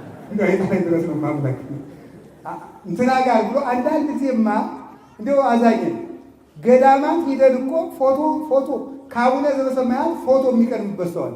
ፎቶውን ተነስቶ ጌታ ሲመጣ አባ ገሌ ጋር ፎቶ ነሰልቻለሁ ብሎ የሚያቀርብ ይመስለዋል። ፎቶ እስከዚያ ድረስ ሰው ወርዷል። ቆየኝ ሲለው ዛሬ ድሃ ሰርቶ ላይበላ ነው አለ። ኧረ እኔ እመቤታችን ልካኝ ነው ራሴ አልመጣሁም አለ። በል እመቤታችን ከላከችን ህዝቡን ሰብስብ፣ እኔ ከህዝቡ ጋር እሆናለሁ፣ ከህዝቡ ጋር ሁኜ የማደርገውን አንተ እኔን እያየ ስራ፣ ህዝቡ ደግሞ አንተን እያየ ያድርግ ብሎ ሊቀ ጳጳሱ ከመድረክ ስምዖን ከህዝቡ ጋር ሆነና ስምዖን እዚያ ውስጥ ሆኖ እግዚኦ መሐረነ ክርስቶስ ኪርያላይሶን ይላል። ከዚያ በኋላ ተመልከቱ ሊቀ ጳጳሱ ደግሞ እሱን እያየ ይላል። ህዝቡ ግን የሚመስላቸው ከጳጳሱ የሚያዩ እንጂ ከስምዖን የሚያዩ ይመስላቸው። ተመልከቱ እንዲያርጎ በጥበብ 41 እግዚኦ መሐረነ ክርስቶስ አድርሰው ሲጨርሱ ነቀለ ደብረ ተከለ ደብረ ተራሮ 3 ጊዜ አፈፍ ቁጭ አለ። ከዚህ በኋላ ሊቀ ጳጳሱ በአንድ ጎን ንጉሱ በአንድ ጎን ሆነው ተራራውን አንስተው ውስጥ ለውስጥ ተያዩበት ይላል። ይህን ተራራ ምን ላድርግልህ ብሎታል። ውሃ የሚበጠብጣቸው ሰዎች አሉ፣ እዚያ ወስደህ ጋርድላቸው። ያንን ተራራ አንስቶ ውሃ ለሚበዛባቸው ሀገሮች ጋረደላቸው ይላል። ሃይማኖት እንዲህ ያደርጋል ሲል ሃይማኖት ምን ያደርጋል? አቤት አፄ ቴዎድሮስ እግዚአብሔር ምን ያደርጋል የሚል ጥያቄ ጠይቀው ነበር ይባላል። ሁሉም ሰው መለሰ፣ እግዚአብሔርማ ፈጥሯል፣ ያድናል፣ እንዲህ ያደርጋል፣ እያደረገ እያለ መለሰ። አንድ የቆሎ ተማሪ እኔ ልመልስ ጃንሆይ አለ። በልና ተባለ። አይ ጃንሆይ ጠያቂ ከዙፋን ላይ ተጠያቂ ከመሬት ላይ ስርዓት አይደለም። ሶታችሁን የወንበር ላይ ቁጭ ብዬ ልጠየቅ አለ። ቁጭ አለና በል እንግዲህ መልስ ሲባል አዙፋኑ ላይ ቁጭ አለና እሳቸው ታችሁ ነው በል እግዚአብሔር ምን ያደርጋል ብሎታል። እግዚአብሔር እንዲህ ያደርጋል አለችው። እግዚአብሔር እንዴት ያደርጋል? እንዲህ ያደርጋል። እንዴት ያደርጋል ማለት ነው? ቆይ የዚህ ዘመን ሰው እኮ ይድፋ ሲሉትም ያጨበጭባል። ምንም የሚያጨበጭብበት ምክንያት አይታወቅም። እግዚአብሔር አንድ ጊዜ እግዚአብሔር እንዲህ ያደርጋል በሉ። ምን ማለቱ ነው? እርስዎን አስነስቶ በመንበሮት ላይ ሌላ ይተካል ማለት። እግዚአብሔር እንዲህ ያደርጋል። አንድ ጊዜ እስኪ በሉ እግዚአብሔር ምን ያደርጋል? እንዲህ ያደርጋል። ይህንን ሰማይ እስኪ ምሰሶውን ተመልከቱት፣ ገመዱን ይሁት የተወጠረበት የት አለ መሰላሉ። እግዚአብሔር እንዲህ ያደርጋል። እግዚአብሔር መሬትን በውሃ ላይ ኢዮብ ምን አለ? መኑ ውእቱ ዘሰቀላ ለምድር ወኢምንትራቃ። ኧረ መሬትን በውሃ ላይ አንጠልጥሎ ያኖራት ማን ነው? ወደ ውሃ አንድ ጠጠር ስንወረውር ተመልከቱ፣ አንድ ጠጠር ስንወረውር ትጠልቃለች ወደ ባህሩ። መሬት ግን ከውሃ ላይ ተቀምጣ ለምን አትጠልቅም? እግዚአብሔር እንዲህ ያደርጋል። እስኪ በሉ እግዚአብሔር እንዴት ያደርጋል? እንዲህ ያደርጋል። የሰው ልጅ ባልና ሚስት ተጋብተው በምንጣፍ እግዚአብሔር በፈቀደው ሩካቤ ተገናኝተው ከአባት ዘር ከእናት ደም በሳይንሳቸው የምትሉትን በሉ ማለት አዲስ ነገር የለውም እነግራቸዋለሁ፣ አይጥሉም እያሉ እንጂ ከአባት ዘር ከእናት ደም ተከፍሎ በማህፀን ብፅብፅ ውሃ የነበረው በ40 ቀን ተስዕሎ ሕፃናት አግኝቶ አካል ሰጥቶ እንዲሁ ከጽሑፍ ድንቅ ነው ማምላክ ኦዘታ ወፀወ ለሕፃን ማቁ የብሲ ወትፌኖ ውስተ ከርሰ ብእሲት ወትጠበልሎ በሰፋድል ረቂቅ እንዘ ማይ ውእቱ ታረገው በጥበብከ አለ ቅዱስ አትናቴዎስ። አቤቱ ሕፃኑን ከአባቱ ወገብ የምትከፍለው በእናቱ ማኅፀን የምትቀርጸው አካል ዘያክልን የምትሰጠው በጅማትና በአስራው የምታጸነው በእናቱ የምትበላው በርበሬ ብትበላ አቃጥሎ የሚያሰክር መጠጥ ብትጠጣ ትን ብሎ አስክሮ ሕፃኑን በማኅፀን እያለ እንዳይገደል በረቂቅ እጅ ጠብቀህ የምታስወልደው አንተ ቅዱስ ዳዊት ምናለ እምከርሰ እሜ አንተ አምላኬ አቤቱ ከእናቴ ማኅፀን ጀምሮ አንተ አምላኬ ነህ። እስኪ በሉ አቤቱ በሉ ከእናቴ ማኅፀን ጀምረ አንተ አምላኬ ነህ። እስኪ አሁን ከአንዲት ጠባብ ቤት ዘግቼ ጭስ ባጨስባችሁ ጨንቃችኋል አይጨንቃችሁ? ሕፃኑ ግን ከእናቱ ማኅፀን እያለ ጨንቆት አለመሞቱ ከዚያች ጠባብ ማኅፀን ውስጥ እንዴት ጨንቆት አይሞትም? እንዴትስ እናቱ የምትበላው ተጭኖ ትን ብሎ አይገለውም? እግዚአብሔር ስለሚጠብቅ። እግዚአብሔር እንዲህ ያደርጋል በሉ። እግዚአብሔር ሲያሳድግ ሳይታይ ያሳድጋል። እስኪ አንድ ጥያቄ ልጠይቃችሁ። ከእናንተ መካከል ልጁ ሲያድግ አይቶ የሚያውቅ እስኪ አዛኝ የሚነግረኝ? ሕፃን ልጅ ወልዳችሁ አይናችሁን አፍጥጣችሁ ብታዩት ቁመቱ ሲጨምር ማየት ይቻላል? እስቲ እንዲያው የልጆቻችሁ ቁመት አንገቱ መዘዝ ሲል አይቶ የሚያውቅ አለ? ፈጽሞ ሊኖር አይችልም። ብናየው አትደነግጡም? ትደነግጣላችሁ። ሲያሳድግ ሳይታይ አሳድጎን የሚገኝ ሕያው እግዚአብሔር ነው። እስኪ እግዚአብሔር እንዲህ ያደርጋል በሉ። እግዚአብሔር እንዲህ ያደርጋል። እንስሳቱን፣ አራዊቱን። የሰው ልጅ ላለመራባት ብሎ ወሊድ መቆጣጠሪያ ይጠቀማል። ጅብ ግን አይጠቀምም። ይጠቀማል እንዴ? እባብስ ይጠቀማል? ግን ጅብ ለምን በሰው ቁጥር ልክ አይራባም? እባብ የእባብ ቁጥር ለምን በሰው ልክ አልሆነም? እግዚአብሔር ለሰው ልጆች ስለሚያዝን መጥኖ እንዲኖር ያደርገዋል። የእግዚአብሔር መግቦቱ ተቆጥሮ ተሰፍሮ አይዘለቅም። እንዲህ የሚያደርገው እግዚአብሔር ይጠብቃል። ከዚህ በላይ እግዚአብሔር ምን ያደርጋል? በዝናብ አብቅሎ በፀሐይ አብስሎ በነፋስ አሳድጎ ይመግባል። ከዚህ በላይ እግዚአብሔር ምን ያደርጋል? መልኩን ሰጥቶ ፈጥሯል። መልኩን ማን ይሰጣል? እስኪ እንዲያውም ከእናንተ ጥሩ ብትሆኑ መልካችሁ ሸጋ ቢሆን መልካችሁን ለአንድ ወር አውሱ ብላችሁ የሚቻል ቢሆን ታቀምሳላችሁ? የሚሰጥ የለም። እግዚአብሔር ግን መልኩን ሰጥቶ ፈጠረን። ጎርጎርዮስ ምን አለ? ቅዱስ ጎርጎርዮስ ዘኑሲስ ቀዳሚሰ ወሀበነ አርአያሁ ክብርተ ወድኅረሰ ነሣ ሐሳረ ህላዌነ። አስቀድሞ መልኩን ሰጥቶ ፈጠረን፣ ኋላ ደግሞ የተዋረደውን መልካችን ለሱ ለበሰው። እግዚአብሔር ምን ያደርጋል? መልኩን ሰጥቶ ፈጥሯል። እግዚአብሔር ምን ያደርጋል? ከጠባቂ መርጦ መላእክትን ሰጥቷል። አይደክሙ ኃያላን፣ አይጨልምባቸው ብሩሃን፣ አይራቡ ተጸጉባን። እግዚአብሔር የጸገቡ ተመልከቱ። አይወሰኑም፣ ረቂቃን ናቸው። አይወሰኑም፣ ቦታ አይከለክላቸው፣ ፈጣኖች ናቸው፣ ሕያዋን ናቸው፣ ሞት የለባቸው፣ ኃያላን አሸናፊዎች ናቸው። አንዱ መልአክ ብቻ ሰማይና ምድርን በእጁ ጠቅሎ መርገጥ ይችላል። አንዱ መልአክ ብቻ በእነዚህ ሰራዊት ጠብቆ የሚያኖር ሕያው እግዚአብሔር ነው። እግዚአብሔር ይርኤኒ ወአልቦ ዘያጣኒ ውስተ ብሔር ስውር ያድረኒ ወሀበ ማዕረፍ ሐፀነኒ። እግዚአብሔር እረኛዬ ነው የሚያሳጣኝም የለም።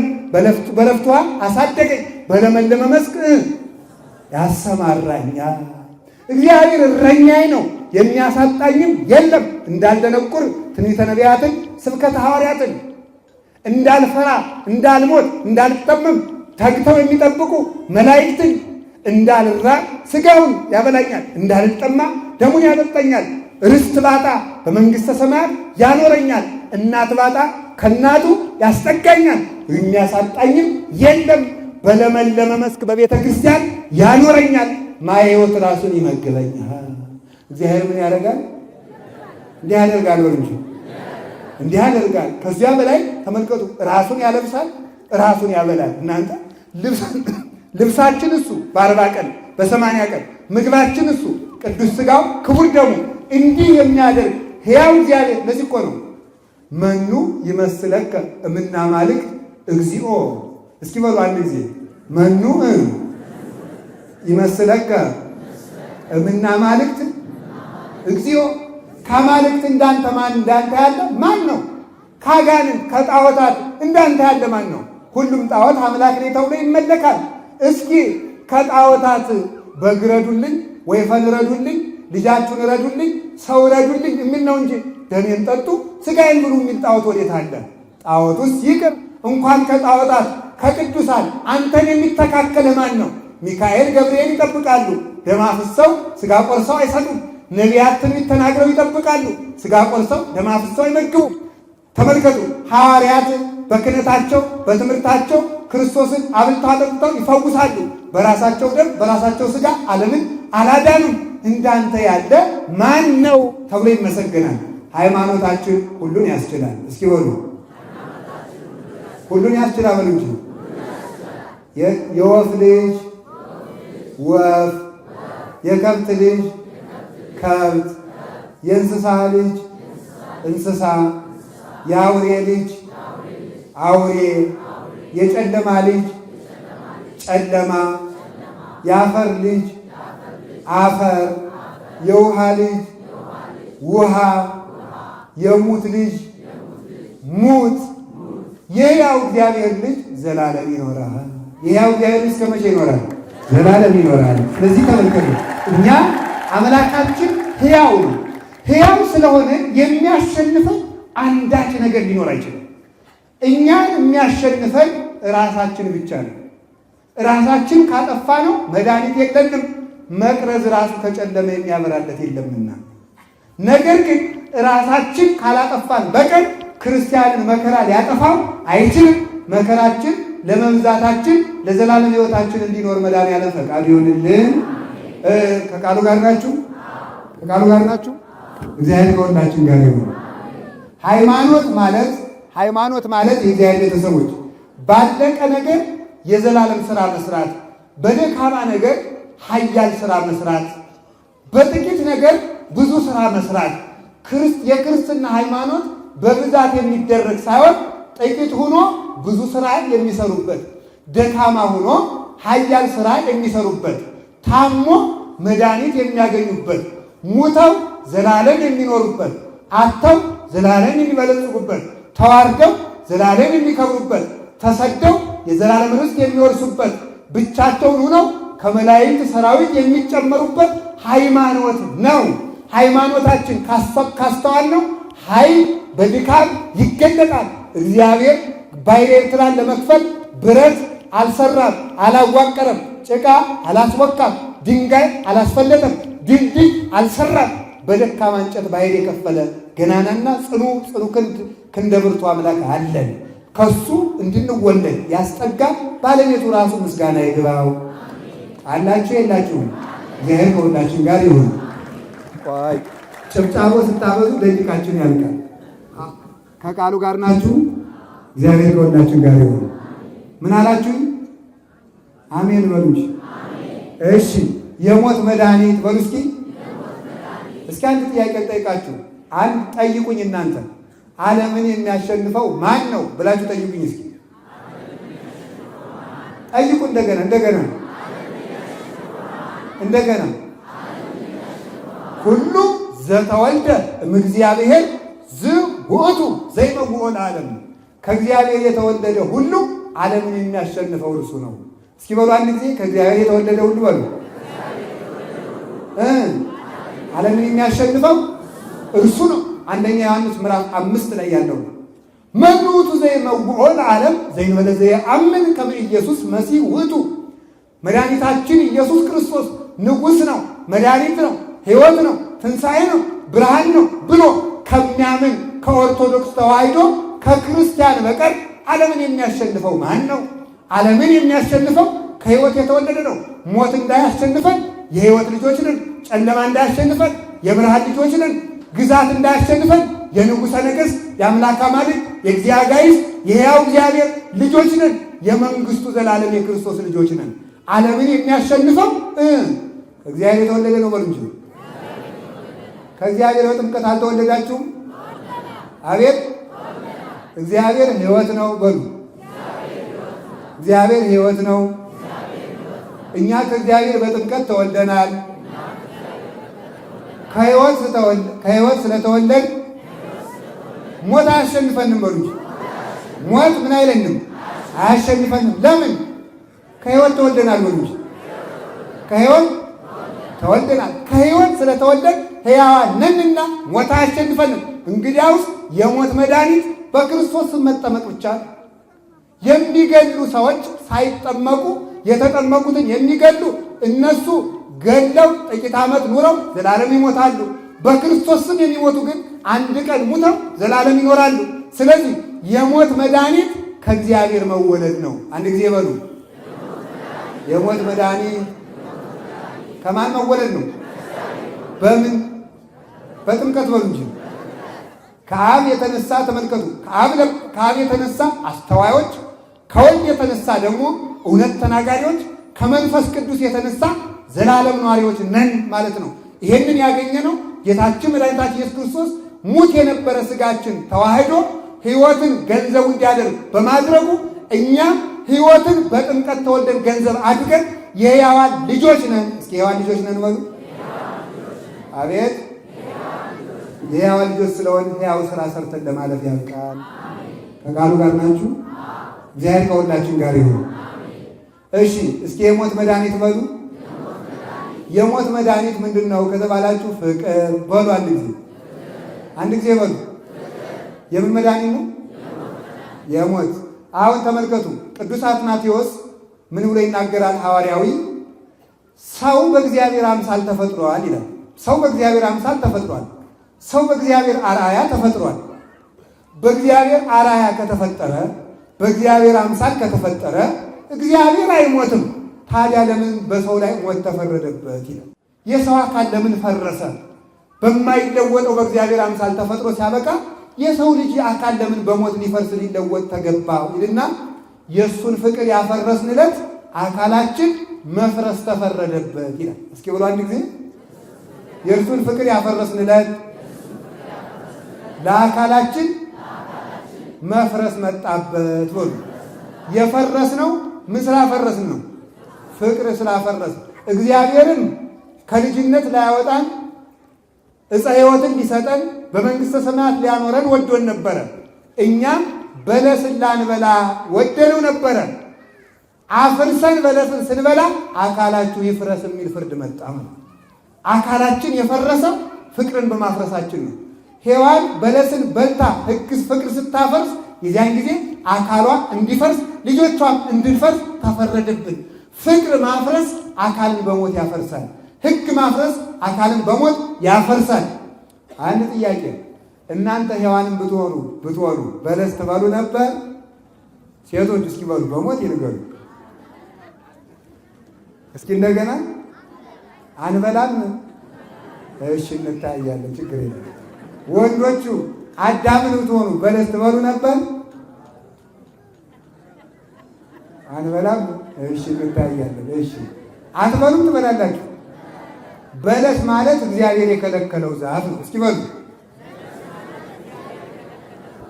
እስኪ አንድ ጊዜ ከስልካችሁ ውስጥ ዘፈን የጫናችሁ እጃችሁን አውጡ። አውጡ፣ ማምለክን አውጡ፣ እንዳትዋሹ። በደንብ አድርጋችሁ ከፍ ከፍ ከፍ ከፍ ከፍ ከፍ በደንብ እግዚአብሔር ዘፈን ፈቅዷል እና በለስ በልታችኋል አልበላችሁም? በልታችኋል። ስለዚህ ተመልከቱ፣ በለስ መብላት ማለት እግዚአብሔር ያልፈቀደውን ስራ መስራት በለስ መብላት ነው። በየቀኑ እርግማን ያርፍብናል። በየቀኑ ለሞት ተላልፈን እንሰጣለን። ሀገር እየፈረሰ ያለው ፍቅረ እግዚአብሔር በማፍረሳችን ነው። ፍቅርን አጥንቶ መያዝ እሱ ሀገርም እንዳይፈርስ አካልም እንዳይቀሰፍ ይሆናል። ካህናት በቤተ መቅደስ እንዲታረዱ፣ ክርስቲያኖች እንደ ምናምንቴ እንዲቆጠሩ ያደረግን አካላችን ያለ ጊዜው እንዲቀሰፍ የምናደርገው እግዚአብሔር ያልፈቀደልን ነገር ያለ ጊዜው ስለምናደርገው። ጥያቄ፣ ዲያቆን ቅስና ሳይቀበል ቄስ ሳይሆን ታቦት መንካት ይችላል? ጎበዞች ናቸው። ይችልም ይችላል አይችልም? አይችልም። በጣም ጥሩ ነው። ማጠን ይችላል? ጽና ይዞ ይችላል አይችልም? ታቦት መንካት ይችላል አይችልም? ወንድና ሴት ሳይጋቡ መደሳሰስ ይችላሉ አይችሉም? እናንተ ግን ታደርጓታላችሁ? ይችል ይሄ ነው እንዳችሁ አያችሁ፣ በለስ መንካት የሚባለው ማለት በለስ መንካት ይሄ ነው። ከጋብቻ በፊት መበላሸት። ያንን የእግዚአብሔርን የፍቅር ሕግ ስናፈርስ ሀገሪቱ እየፈረሰች መጣች ማለት ነው። ሀገር የሚፈርሰው ለዚህ ነው። አሁንም ሞት ከምድሪቱ እንዲቆም ከፈለግን በለሱን መብላታችን እናቁም። እግዚአብሔር የከለከለልን ነገር እንተው። የፈቀደልንን ምን ባደረግ ነው? ለፈቀደልን ጊዜ አጥተን ላልፈቀደልን ስንባክን እንውላለን። አሁንም ያልተፈቀደልን ነገር በሙሉ እንተው። አንዳንድ ጊዜማ ሰው አይጣን አይደረስ እኮ ነው። አንድ አባቴ አባዬ አቤት አሳ መብላት ይቻላል አይቻልም ይላል። አሁን በነገራችሁ ላይ እንደው ሳምታችሁ ላይ የህዝቡን ጅልነት የምታውቁት መጽሐፍ የሚጽፉ ሰዎችን እያያችሁ ነው። አሳ መብላት ይቻላል አይቻልም መጽሐፉ 10 ብር ነው ይላል በየገዳሙ። መፋታት ይቻላል አይቻልም መጽሐፉ 10 ብር ነው። መፋታት እንደማይቻል አታውቁም? ታውቃላችሁ? ተመልከቱ፣ አይጣ ላይ ድረስ ነው። አሁን ልጠይቃችሁ የፈለግኩት ሌላ ነው። አሁን አሳ ይበላል አይበላል ብላ ችግር የለም ልጅ እግዚአብሔር የፈጠረው ቅዱስ ነው ቢል አባገሌ የገባቸው ናቸው ይባላል። የገባቸው ናቸው ይባላል። እያኛው ደግሞ አይ እነዚህ ደግሞ ነገር ያካብዳሉ ይባላል። ስለዚህ ተመልከቱ። ነገር ግን አንድ ነገር ልንገራችሁ፣ የሥጋ ሸክም ሲቀል የነፍስ ሸክም ይጨመራል። የሥጋ ሸክም ሲቀልጥ የነፍስ ሸክም ይቀላል። ጥቂት ለዚህ ነው ሸክሜ ቀላል ነው፣ ቀንበሬ ልዝብ ነው፣ ሕግ አስጨናቂ አይደለም ማለት ነው። በሥጋችሁ ጥቂት ብትቸገሩ ነፍሳችሁን ነፃ ታወጣላችሁ፣ ሀገር ነፃ ታወጣለች። የእግዚአብሔርን ሕግ የሚያቀልላችሁ ሰው አትፈልጉ። የእግዚአብሔርን ሕግ የሚያቀልላችሁ ሰው ካገኛችሁ በእናንተ ላይ የማይነሳ ሸክም እየጫነባችሁ ነው ማለት ነው። የእግዚአብሔርን ሕግ የሚጨምርባችሁ ካገኛችሁ ከእናንተ ላይ ሸክም እያነሳባችሁ ነው። አላችሁ የላችሁም? እግዚአብሔር ከሁላችን ጋር ይሁን። ከማን ጋር ነው አላችሁ ምላችሁ? ከቃሉ ጋር አላችሁ ወይ ነው? ከቃሉ ጋር ናችሁ? እግዚአብሔር ከሁላችን ጋር ይሁን። የሞት መድኃኒት ፍቅርን መጠበቅ። እስኪ ፍቅርን መጠበቅ በሉ። ምሳሌ ተመልከቱ። ጸሎታችሁ እስኪ አሁን አንድ የምትወዱት ሰው አንድ የምትወዱት እንደው ማለዳ በ3 ሰዓት እንድንገናኝ ቢል ትቀራላችሁ? አትቀሩም አይደለም? እንዲያውም መንጋቱን ሁሉ ሌሊት ሰው አላስተኛ ብላችሁ ልታድሩ ትችላላችሁ። ስንት ሰዓት ሆነ? ግን ኪዳን ስናደርስ ከማን ጋር ያለን ቀጠሮ ነው? አሁን እግዚአብሔር ቀጥሮን ይቀራል አይቀርም? እሱ ነው ዋናው ችግሩ። ይህንን ስናፈርስ ከዚህ ቀጠሮ ስንቀር የእግዚአብሔር የጥበቃ ቀጠሮ በእኛ ላይ እንዳይሰራ ራሳችንን እንከለክለዋለን ማለት ነው። ራሳችንን እንከለክለዋለን። ጸሎት ማቋረጥ ከእግዚአብሔር ጋር ያለንን የንግግር ቀጠሮ ወይ ግሩ እንዲሁ እኮ የእግዚአብሔር ቸርነቱ ድንቅ ይላል። አንድ ጥያቄ ልጠይቃችሁ። እናት ትልቁ ልጇ ቃላት አከናውኖ ማየ ብሎ ይጠራታል። አፍ ያልፈታው ልጅ ደግሞ እንደው አፉን እያጎላደፈም ቢሆን ይጠራል። እናቲቱ የትኛውን ትወዳለች? ንገሩኝ እንጂ።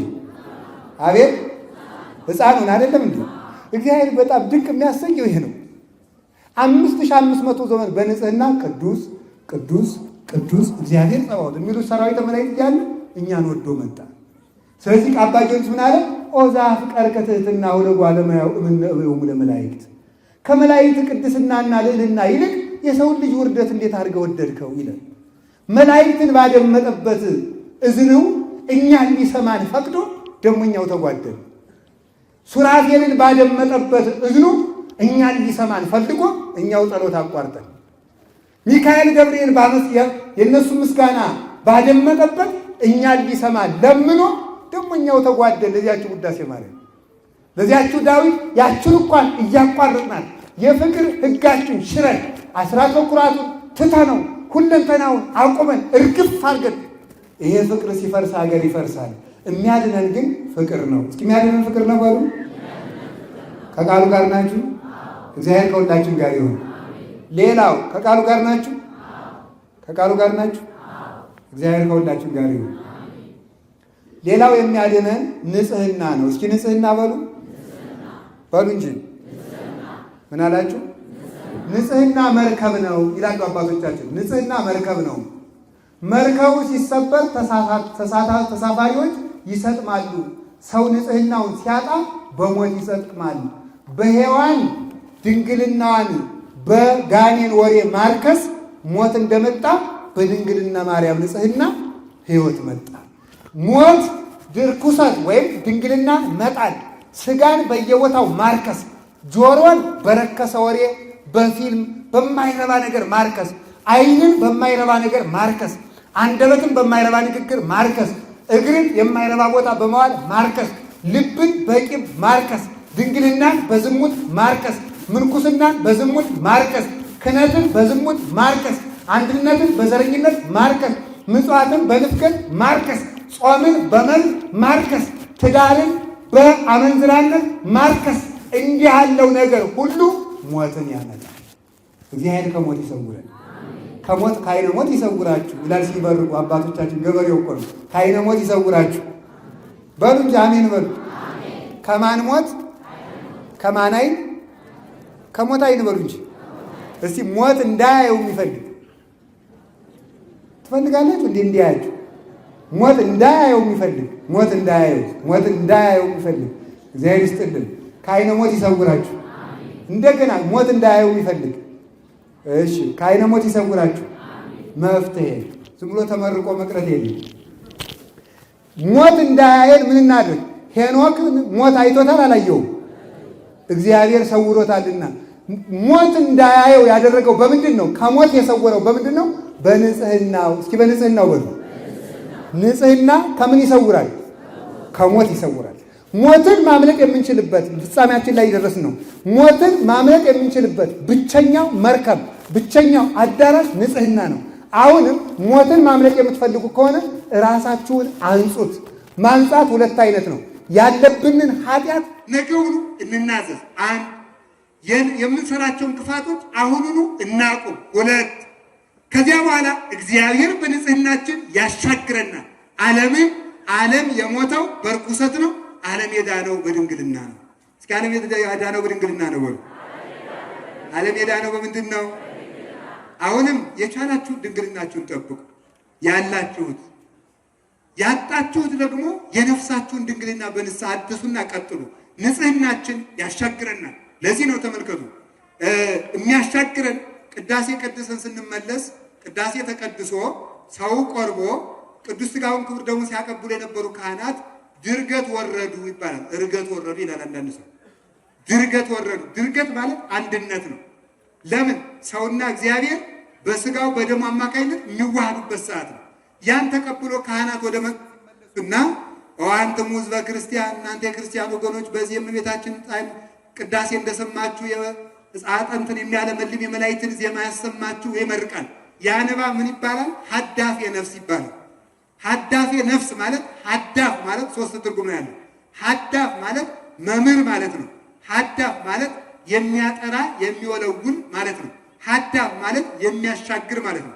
ስለዚህ ክርስቶስ መምህር ነው፣ ያስተምራል። አሻጋሪ ነው፣ ያሻግራል።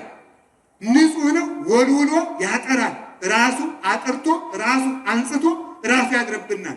ስለዚህ ተመልከቱ፣ እንድንሻገር፣ እንድንማር፣ እንድንጠራ ንጽህናችን ለመጠበቅ ይገባናል። ንጽህናችን ጠብቀን እንድንገኝ አምላከ ቅዱሳን ይርዳን። ንጹሕ ነን ከሞት መስዋዕት ነን እንጂ ችግር የለውም። ንጹሕ ነን ሞት ከመጣ አንዳንዱ ሰውማ አለ ሰርቆ ተይዞ ፖሊስ በጉማጅ እየቆመደ ሲወስደው ለበጎ ነው ይላል። ሰርቆ ተይዞ ለበጎ ነው የሚባል ጉድ የለም። ለበጎ ነው የሚባለው ንጽህናን ይዞ ነው። እስኪ ንጽህናን ይዞ በሉ። ሰርቃችሁ ሲያበቃ አንዱ አናታችሁን ቢያፈርሳችሁ እንዲህ አለ ለበጎ የለም። ለበጎ የሚባለው ቅድስናን ይዞ ሃይማኖትን ጠብቆ ስርዓተ ቤተክርስቲያን አክብሮ የመጣ መከራ ካለ ለበጎ ነው። እየበደልን የመጣ መከራ ግን እንዲህ አለ ለበጎ የለም። ስለዚህ መጥፊያችን እንዳይኖር ራሳችን ለማንጻት ያብቃን። ዮሐንስ ወንጌላዊ ከሞት ተሰውሯል። በምኑ? በንጽህናው። እስኪ በንጽህናው በሉ። ኧረ በሉ በንጽህናው። 3 ቀን የነነዌ ሰዎች ሲጾሙ ሞትን ያስቀሩት በሀገር ላይ የታዘዘውን ሞት ያስቀሩት በምንድን ነው? በንጽህናቸው። እስኪ በንጽህናቸው በሉ። አቤት እግዚአብሔር ንጹሕ ልብ ይፍጠርልን፣ ንጹሕ ልብ ይፍጠርልን። ስለዚህ ከሞት የሚያድን ምንድን ነው? ጾም። እስኪ ጾም በሉ በሉ እንጂ። ሞት የመጣ በምንድን ነው? በመብል በሉ እንጂ። ድህነት የመጣ በምንድን ነው? በጾም ነው። ስለዚህ ጾም ድህነትን ያመጣል። እስኪ አንድ ጥያቄ ልጠይቃችሁ። የራብ መድኃኒት ምንድን ነው? በቃ እሱ ነው አላመጣዋለሁ። እሺ ተመልከቱ። ጾም ለዓለም መብላት ለዓለም ሞትን ሲያመጣ፣ መጾም ግን ለዓለም መድኃኒትን አምጥቷል። እሱ ነው ዋናው መሰረታዊ ነገር ማለት ነው። መሰረታዊ ነገሩ መጾም ለሞት መድኃኒት ነው። መብላት እግዚአብሔር ያሳያችሁ፣ ክርስቶስ ያመልክታችሁ። ክርስቶስ በሚመላክባት አገር ሰው ነው ክርስቲያኑ ቁጭ ብሎ በጾሙ ስጋ ወጥ የሚበላ ማለት ነው። በጾሙ ስጋ ቤት የሚገኘው ሞልቶት የሚገኝ ክርስቲያኑ ነው። እየበላን እንጥፋ እንዳየ እየበላን እኮ ነው የጠፋው። ብንጾም መከራ ከኛ ላይ ይቀልልናል። ስለዚህ 3 ቀን የታወጀው በ3 ቀን ውስጥ ሊሞቱ የነበረው ሞት የተነሳባቸው እነሱ ላይ ሊነድ የነበረው እሳት እግዚአብሔር እሳቱን አውርዶ እንጨቱን ብቻ ቅርንጫፉን በልቶ እንዲሄድ ያደረገው በእነሱ ላይ የመጣው እሳት ከቅርንጫፉ ላይ የተመለሰው የሞት መድኃኒት ጾም ነው። እስኪ በሉ የሞት መድኃኒት ምንድን ነው? የሕይወት ጸር ደግሞ ምንድን ነው? መብል በሉ። አንዳንድ ሰው ይላል እግዚአብሔር ምን ሰራ እንጂ ምን በላ አይልም ይላል። አዳምን ምን በላ ብሎ አይደለም የፈረደበት። ስለዚህ ጾም መድኃኒታችን ነው። ሁልጊዜ እነጹም እንፈወሳለን። እንድንፈወስ አምላከ ቅዱሳን ይርዳን። አምላከ ቅዱሳን ይርዳን። ሌላው የሞት እስኪ አንድ ጊዜ የሞት መድኃኒት በሉ። ሕግ እስቲ ሕግ በሉ። ባለቤቱ መድኃኒዓለም ምን አለ? ቃሌን የጠበቀ በሉ እንጂ እውነት እውነት እላችኋለሁ ቃሌን የጠበቀ ሞትን አይቀምስም። ምንን አይቀምስም? ምኑን የጠበቀ? ቃሌን የጠበቀ። አሁን እንዳንሞት ምን እናድርግ በሉ።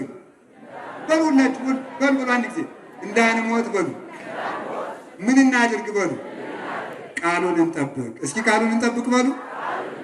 የቱን ቃሉን? አሁን ሂዳችሁ ከነገ ማለዳ ጀምራችሁ ከነገ የቤት ስራ እየሰጣችሁ ነው። አዛኝ ባታደርጓት ከዚህ በኋላ ከደማችሁ ንጹህ ነኝ። የምሬን ነው። እንዲህ ማለት ስለምንችል ነው። ኃጢአተኛው ከኃጢአቱ ይመለስ ዘንድ ባትነግረው የኃጢአተኛውን ደም ካንተ ፈልጋለሁ። ኃጢአተኛው ከኃጢአቱ እንዲመለስ ነግረኸው ባይመለስ አንተ ከደሙ ንጹህ ነህ ብሎ ትንቢተ ሕዝቅኤል ላይ ነግሮናል። አሁን እየነገርኳችሁ ነው የምትሰሩትን ከሞት እንድንድን ከስጋ ሞት ከነፍስ ሞት ያለ ጊዜያችን ከመቀሰፍ በነፍስ ሲኦል ከመግባት እንድንድን ምን እናድርግ? ቃሉን እንጠብቅ በሉ። ቃሏን ከነገ ጀምራችሁ ከነገ ጠዋት ጀምራችሁ እንግዲህ አብይ ጾምን ማቴዎስ ምዕራፍ 1 ጀምራችሁ እስኪ ተመልከቱ። በዚች በአብይ ጾም ውስጥ ማቴዎስ ምዕራፍ 1 ጀምራችሁ እስከ ዮሐንስ ምዕራፍ 1 መጨረሻ ድረስ 4ቱን ወንጌል በሕይወት እንለማመድ። እሺ በሉ እንግዲህ እንድታደርጉት እሺ በሉ። እስኪ አንድ ሀሳብ ልንገራችሁ። የሆነ ሰው አሞኛል አለ ሄዶ ላኪም አሞኛል፣ ምን ክል ራሴን ይፈልጠኛል፣ ሆዴን ይቆርጠኛል፣ እግሬን ይሰቀስቀኛል፣ ማያደርገኝ የለም ብሎ ተናገረ። ተናግሮ ቤቱን መጣ። ሳይታከም ይድናል አይድንም? ታይክ በሽታውን ተናገረ። በልናቴ ይችን ዋጥ ይሄን መጠጥ ተው ብሎ ይነግራል። ያዘዘውን ካደረገ ከበሽታው ይድናል። ከበሽታችን እንድንድን አሁን ከነገ ጠዋት ጀምራችሁ ወንጌልን ታነባላችሁ። ወንጌልን በየቀኑ እናድርግ። ቃሉ እረኛችን ነው። ቃሉ መድኃኒታችን ነው። ቃሉ ፈውሳችን ነው። በየቀኑ መኖር መጀመር ነው። ቃሉን መኖር መጀመር ኑሮ ማድረግ ነው። እንድንጠብቅ አምላከ ቅዱሳን ይርዳን። ድሮ ሰው ሲያጠፋ በምን ነበር የሚባለው? በማን አምላክ ነው? እስቲ በሕግ አምላክ በሉ። በሕግ አምላክ እንዳንለው ዛሬ ሕግ አያውቅም። በሕግ አምላክ እንዳንለው ሕግ አያውቅም። በማን አምላክ ይባላል? እንቶ ዝም ብሎ እግዚአብሔርን አላውቅም ይላል። በሕግ አምላክ እንግዲህ ሴትየቱ ናት አሉ እንግዲህ በቃ ልተወት የአፄ ኃይለ ሥላሴ በአፄ ኃይለ ሥላሴ ዘመን እንዳበቁ እሳቸው ሊያበቁ ሲሉ የደርግ ወታደሮች ሲገቡ በኃይለ ሥላሴ አምላክ ስትል የደርግ ወታደሮች ተቆጡበት። ወደ እሱ አፈሙዝ አዞሩባት። በደርግ እንዳይሉ ደግሞ የአፄ ኃይለ ሥላሴ መኳንንቱ መሳፍንቱ በዚያ በጎን ደግሞ ያዩታል። የተረፉ የድብልቅልቁ ያለሽ አለች ይባላል። በእውነቱ ማለት አስቸጋሪ ነው። ድብልቅልቁ የወጣበት ማለት ነው። ስለዚህ በሕግ አምላክ በሉ አንድ ጊዜ በሉ። በሕግ አምላክ ብለንማ እንዳንጠበቅ ሕጉን እኛው ተው ነው። ሕጉን እኛው ስለተው ነው የሕግ ባለቤት እግዚአብሔር እንዳይጠብቀን ራሳችን አሳልፈን ለዝንጀሮ ለአውሬ የሰጠን ማለት ነው። ሕጉን ብንጠብቅ ግን በሕግ አምላክ ስንላቸው የሚቆሙልን እግዚአብሔር ያመልክተው ክርስቶስ ያሳየው እግዚአብሔር ያመልክተው ብለን ስንነግራቸው ብሶታችን የሚሰሙ ሰዎች ጆብ ድሃ ተበደለ፣ ፍርድ ጎደለ፣ ሕግ እግዚአብሔር ተጣሰ፣ ቤት ተተኮሰ፣ የሰው ደም ፈሰሰ ብለው ቅን የሚፈርዱ ባለስልጣናት ይሰጠን ነበር። ሕጉን ስላፈረስ ነው ግን በሕግ አምላክ ብለን የሚሰማን አጣን። እግዚአብሔር የሕግ ባለቤት ነው። የሕግ አምላክ ሆኖ ስለዚህ እግዚአብሔር ቤተሰቦች እንዳንሞት እናንተ በሕግ አምላክ እስኪ በሕግ አምላክ በሉ። በሕግ አምላክ ይዣችኋለሁ ሕግ እንዲኖራችሁ። እስኪ ሕግ እንዲኖረን በሉ። ባለትዳሮች የትዳራችሁን ሕግ አጽኑ። ወጣቶች የወጣትነታችሁን ሕግ አጽኑ። ወንጌልን እንጠብቃት። ከዚያ በኋላ ሰምናለሁ አዲሱን ወይን ባሮዬ ረዋት ባሮዬ ማሰሮ የሚጨምር የለም። ለምን ዝቁሂ ይትሐቆቅ ወይኑ ይትካው። እንደዚያ ቢያደርጉት አዲሱን ወይን ባሮዬ ማሰሮ ቢጨምሩት ረዋቱ ይሰነጠቃል፣ ወይኑ ይፈሳል። ወባይቱ ለወይንሰ ሐዲስ ውስተ ዝቅ ሐዲስ ይወድይዎ ወይተዓቀቡ ክልኤሆሙ በባይናቲሆሙ። አዲሱን ወይን ባሮዬ ማሰሮ አይጨመርም። አዲሱን ወይን በአዲስ ማሰሮ ይጨምሩታል። ሁለቱ ይጠባበቃሉ። አንድ ጊዜ ሁለቱ ይጠባበቃሉ በሉ። አሮዬ ማሰሮ የተባለ ኃጢአት ድሪቶ ያደረገው የክርስቲያን ሰውነት ነው። አዲስ ወይን ባሮዬ ማሰሮ አይጨመርም ማለት አዲስ የሆነው የማያረጀው የእግዚአብሔር ቃል ኃጢአት አሮዬ ባደረገው በክርስቲያን ሰውነት ቢነግሩት፣ በንስሐ ባልታደሰ ሰውነት ቢነግሩት ተሰብኮ ሲወጣ ያፈሰዋል። ለወይንስ ሐዲስ ውስተ ዝቅ ሐዲስ ይወድይዎ። ሐዲሱን ወይን በአዲስ ማሰሮ ጨምሩት ማለት አዲስ የሆነው ቃል እግዚአብሔር በንስሐ በታደሰ ሰውነት ቢነግሩት ይቀመጣል። ወይተዓቀቡ ክልኤሆሙ በባይናቲሆሙ። አዲስ ወይን በአዲስ ማሰሮ ሆኖ ሁለቱ እንደሚጠባበቁ ረዋቱን ወይኑ እንደሚያለሰልሰው ወይኑን ማሰሮ እንደሚያበስለው ሁሉ ሕጉ እኛን ይጠብቀናል፣ እኛም ሕጉን እንጠብቃለን። በሉ ከዛሬ ጀምሮ በሉ እኛ ሕጉን እንጠብቃለን፣ ሕጉ እኛን ይጠብቀናል። በሉ ሕጉ ማንን ይጠብቃል? እንድንጠበቅ አምላከ ቅዱሳን ይርዳል። ካሁን ከዚህ በኋላ ጸልዩ ብሎናል፣ እንጸልይ። ስገዱ ብሎናል፣ እንስገድ። ታረቁ ብሎናል፣ እንታረቅ። ጹሙ ብሎናል፣ እንጹም። አስራት አውጡ ብሎናል፣ አስራት እናውጣ። ቁረቡ ብሎናል፣ እንቁረብ። ተናዘዙ ብሎናል፣ ንስሐ እንግባ።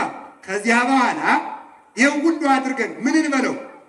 ጌታ ሆይ አንኳኩ ይከፈትላችኋል ብለህ ነበር። ለምኑ ታገኛላችሁ ብለህናል። ለምኑ ይሰጣችኋል፣ ፈልጉ ታገኛላችሁ ብለሃል። ከእናንተ መካከል ልጁ ዳቦ ቢለምነው ድንጋይ የሚሰጠው፣ አሳ ቢለምነው እባብ የሚሰጠው፣ እንቁላል ቢለምነው እንቧይ የሚሰጠው ማን ነው? እናንተ እምነት የጎደላችሁ። እናንተ ክፉዎች ስትሆኑ ለልጆቻችሁ መልካም የምታደርጉ ከሆነ የሰማይ አባታችሁማ እንዴት አብልጦ መልካም ያደርግላችሁ ብለሃል። አሁንም እያንኳኳን ነው፣ ክፈትልን። እየለመን ነው፣ ስጠን። እየፈለግን ነው፣ እናግኝ ብለን በቃሉን ሞግተዋለን፣ እናገኘዋለን። አምላካችን እሱን ለማግኘት ያብቃን። እንዲያ ለማድረግ ምኑን እንጠብቅ? ቃሉን እንጠብቅ በሉ እንጂ ቃሉን ጠብቀን ለመኖር ያብቃን። ሕገ እግዚአብሔርን መርሳት በዲያብሎስ ለመጠለፍ በሞት ለመታሰር ያበቃል። የመጨረሻ እስኪ የሞት መድኃኒት በሉ። ሁለት ነገር ብቻ ቀሩኝ። አንደኛው የሞት መድኃኒት ቅዱስ ሥጋው ክቡር ደሙ ነው። እስኪ ቅዱስ ሥጋው ክቡር ደሙ በሉ። ቅዱስ ሥጋው በሉ። አቤት አሁን እንዲሁ አንድ ሀሳብ ልንገራችሁ። አዛኝ ጥይት የማያስመታ መድኃኒት አለ ብላችሁ ሙላችሁ መታችሁ አትውጡም፣ ትወጣላችሁ። እናንተ እምነት የጎደላችሁ እንዳለላችሁ እኔም እንደዚያው ያለው ነው። እናንተ እምነት ይለናል ባለቤቱ የሚለን ልንገራችሁ። እናንተ እምነት የጎደላችሁ ጥይት የማያስመታ መድኃኒት አለ ብትባሉ ሩጣችሁ ያንን የምታስተበትቡ ከሆነ ከዘላለም ሞት ማደን እኔ ነኝ ብሉ ብላችሁ ለምን እምቢ አላችሁ? እኔን ጠጡ ብላችሁ ለምን እምቢ አላችሁ? እናንተ አስቸጋሪ እኮ ነው የሰው ልጅ። ኃጢአት ሰርታችኋልና ስጋችሁን ቆራርጣችሁ አምጡ ቢለን ምን ሊውጠን ነው? ስጋችሁን አምጡ ማለቱን ትቶ ስጋዬን ብሉ፣ የሚጠጣ አምጡ ሳይል ደሜን ጠጡ ያለ አምላክ እምቢ ይባላል ወይ? ይባላል አይባልም? ስለዚህ እስኪ ስጋውን ደሙን ያልተቀበለ እጁን ያውጣ። እንዴ ሙታችኋል፣ ትስቃላችሁ እናንተ። አልሞታችሁ ሙታችኋል። የሞት መድኃኒት እስኪ አንድ የሞት መድኃኒት በሉ። የክርስቶስ ስጋውና ደሙ ነው። እኛም ኃጢአታችን ተናዘን ቅዱስ ስጋውን በልተን ክቡር ደሙን ጠጥተን ሞትን እናሸንፈዋለን በሉ። ማሸነፍ አትፈልጉም? ሞትን ለማሸነፍ ያብቃን። ምን አድርገን? ቅዱስ ሥጋውን ክቡር ደሙን ተቀብለን በሉ። ቅዱስ ሥጋውን እናንተ ሰዎች ምንድን ነው የመስማት ችግር አለባችሁ? የለባችሁ። ምን ማለት ነው መሰላችሁ? የመስማት የመጠጣት ሱስ እንዳለበት፣ የመጨፈር ሱስ እንዳለበት፣ የማጨስ ሱስ እንዳለበት የመስማት ሱስ አለባችሁ? የለብንም በሉ እንጂ። ከሌለባችሁ ለመስማት ነው የምትመጡ ለመዳን። እስኪ ለመዳን የሚፈልግ በሉ እንጂ። ለመዳን ከፈለጋችሁ የሚያድን ክርስቶስ ነው። ክርስቶስን ብሉ፣ ክርስቶስን ጠጡ። ይሄን ለማድረግ ያብቃል። በዚህ አብይ ጾም ውስጥ ሁላችሁም ተናዛችሁ ንስሐ ገብታችሁ መጨረሻ ላይ ቅዱስ ሥጋውን ክቡር ደሙን ከተቀበል ሞትን እናሸንፈዋለን። እንኳን ከኢትዮጵያ ከዓለም ጠራርገን እናስወጣዋለን። ማንን ከበላን? ማንን ከጠጣን? እሳትና ገለባ ታግለው ገለባ ያሸንፋል እሳት በሉ እንጂ። ሞትና ሕይወት ታግለው ሞት ያሸንፋል ሕይወት። እንግዲያማ ክርስቶስን በልተን ክርስቶስን ጠጥተን ክርስቶስ ሕይወት ነው፣ ሞት ያሸንፈናል። ይሄን ለማድረግ ያብቃን። ይሄን ለማድረግ ያብቃን። ከቃሉ ጋር ናችሁ? እግዚአብሔር ከሁላችን ጋር ይሁን። በመጨረሻ የሞት መድኃኒት ምንድን ነው በሉ። መሞት መልሱ ነው እኮ ይሄ። የሞት መድኃኒት ምንድን ነው? መሞት ነው። ቅዱስ ዳዊት የመጨረሻችን ነው ይሄ። ወፍናዊሁኒ ለሞት ዘእግዚአብሔር ውእቱ። የሞት መንገድ እንበል አንድ ጊዜ አባቶች፣ እናቶች፣ ወንድሞች፣ እህቶች የእግዚአብሔር መንገድ ነው። የሞት መንገድ በሉ የእግዚአብሔር መንገድ ነው። ቅዱስ ዳዊት ነው ያለ። እስኪ አንድ በሩ ቤት ነው ያለ። ወደ በሩ ዙሩ አንድ ጊዜ ሁላችሁ ወደ ቤተ ክርስቲያኑ በር። በጣም ጥሩ። አሁን ቤታችሁን የምትሄዱ በዚያ በር ነው። ያን በር ትወዱታላችሁ አትወዱትም? አዛኝን ትወዱታላችሁ? ቤታችሁን የምትሄዱ በዚያ በር ነው። የቤታችሁን መንገድ ትወዱታላችሁ አትወዱትም? ትወዱታላችሁ። እንግዲያውስ ሞት ወደ ክርስቶስ የምንሄድበት መንገድ ነው። ሞትን ትወዱታላችሁ?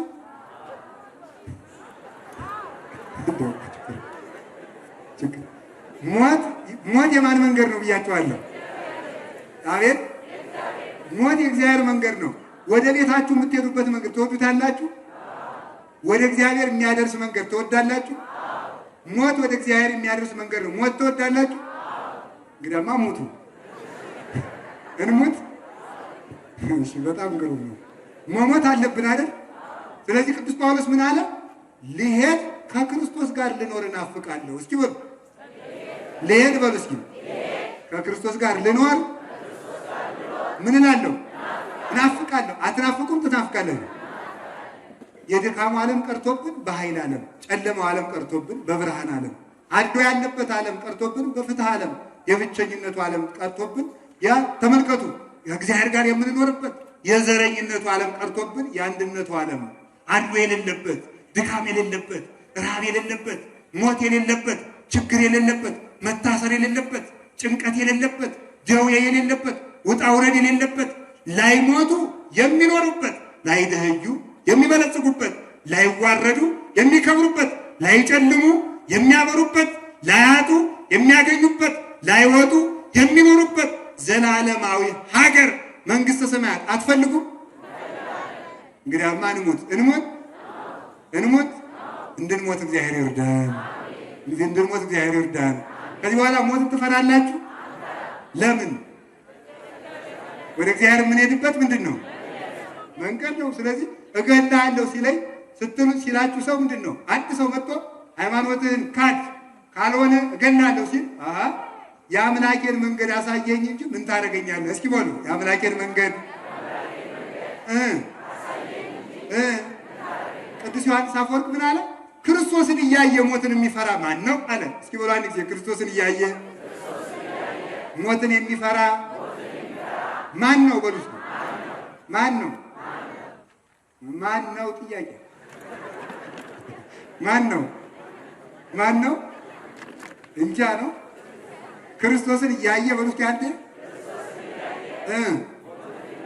አባቶቻችን ሊቃውንት ምን ይላሉ? ክርስቶስ ውሃ እንደሚያሻግር ገበሬ ነው ይላሉ። ጨርሰናል። እንዲህ ኧረ ተው በገበሬ አትመስሉት ይሆናል። ናጀሬ ደግሞ እንኳን በገበሬ ክርስቶስ ራሱን በዶሮ መስሏል። አልመሰለም? ኢየሩሳሌም ተተቀትሎሙ ለነቢያት ወተወግሮሙ ለሐዋርያት ሚመተን ፈቀድኩ አስተጋብኦሙ ለውሉድኪ ከመ እንተ ታስተጋብ ዶርሆ እጐሊሃ ታሕተ ክነፊሃ። ኢየሩሳሌም ነቢያትን የምትገላቸው ሐዋርያትን የምትወግሪያቸው ዶሮ ጫጩቶቿን እንድትሰበስብ ልጆችሽን ልሰበስብ ፈልጌ ነበር አለ። ስለዚህ ክርስቶስ ራሱ በዶሮ አልመሰለም? መስሏል። ክርስቶስ በገበሬ ይመሰላል። ገበሬ እንግዲህ ለከተማ ሰው አስቸጋሪ ነው። እንዲገባቸው አደርጋቸዋለሁ በተቻለ መጠን ይላል መምህር፣ የከተማ መምህር። ምን ያደርጋል? ገበሬ ውሃ ሲያሻግር ተመልከቱ። መጀመሪያ እሱ ይገባል። እሱ ይገባና ያየዋል። እስከ አንገቱ እየያዘው ይገባና ከዚያ በኋላ ኑ ቀላል ነው ይላል። እስኪ ኑ ቀላል ነው በሉ እንጂ። ከዚያ በኋላ ሴት ወንዱ ሁሉ እየደፈረ ይገባበታል። ለምን? ቆራጡ ገበሬው ምን ውሃው አቅም እንደሌለው አሳይቷቸዋል። ስለዚህ ሊቃውንት ምን አሉ? ሞት አቅም እንደሌለው ክርስቶስ አሳይቶናል። እስኪ በሉ አንድ ጊዜ ሞት አቅም እንደሌለው ማን አሳይቶናል? ክርስቶስ አሳይቶናል። እንግዲህ ሞት ምን አይነት ነው ብትሉ ጥርሱ የወለቀበት አንበሳ ቅዱስ ጳውሎስ ምን አለ? ሞት ሆይ መውጃ ወዴት አለ? መውጃ ወዴት አለ? ጥርሱን ወለቅ እንደሚያደርግ አንበሳ ዳንኤል እንዳጋማው አለሎ። የመጨረሻ ስለሆነ ይችን አጭር ታሪክ ልንገራችሁ። አላችሁ የላችሁም? እግዚአብሔር ከሁላችን ጋር ይሁን። ነቢዩ ዳንኤል አንድ ጊዜ ንጉሱን አንተ በማይበላ በማይጠጣ ጣዖት የምታምን ለምንድን ነው? ግን አረ ካህናቱ እየበላ ነው ብለውኛል አለ። ከዚያ በኋላ አይበላም አውቀው ሆነዋልና ድግስ እንደግስ። ድግስ ተደገሰ። ከቤት ቆለፉና ሌሊት አመድ ነስንሰውበት ሄዱ እና አጅሬ የጣዖቱ ካህናት ምልክት መደረጉን ሳያውቁ እንደ ሁልጊዜው መስሏቸው ሌሊት ሄደው ከፍተው በሉ። ከፍተው በልተው ሲሄዱ ዱካቸው ከየት ተገኘ? ከአመዱ ላይ ተገደሉ። ከዚያ በኋላ ሰይጣን አያርፍምና ጣዖቱን ቢቀጠቅጠው ቀድሞ የማይበላ አምላክ ነበር ያልከኝ፣ አሁን የሚበላ አምላክ ዘንዶ አምጥቻለሁ አስዋል። ይሄ አምላክ ነው? አዎ አምላክ ከሆነ እኔን ካሸነፈኝ አምልከው፣ ካላሸነፈኝ ግደለው። እሺ ነቢዩ ዳንኤል አለሎ የሚባል ድንጋይ አለ ታውቃላችሁ? ይሄም ሌላ ጥያቄ ነው። አለሎ የሚባል ድንጋይ አለ። ምክንያቱም የዛሬ ሴት አትፈትሉ፣ ሳቲማችሁን አንጠልጥላችሁ ምንድን ነው የሚባለው? ልብስ የሚገዛበት ሱቅ ምንድን ነው የሚባለው? በሉ እስቲ አሁን ዛሬ የሚፈትል ሴት አለ? ይኸው እኮ የሁላችሁ ነው። ቀኝና ግራችሁን ማትለዩ ያልኳችሁ። መፍተሉን ትታችሁታል። በቃ አትፈትሉ፣ ምን አታረጉ። እንዲሁ እኮ እንዲሁ አዛኝ ይቅር በሉ። የከተማ ሰው ወጥ መስራት ሁሉ የሚችል አይመስለኝም። ለምን ነው መሰላችሁ? ትቶታል ነገር አለው። ይሄ እኩልነት የሚባል ነገር አጥፍቶታል ሰው ነው።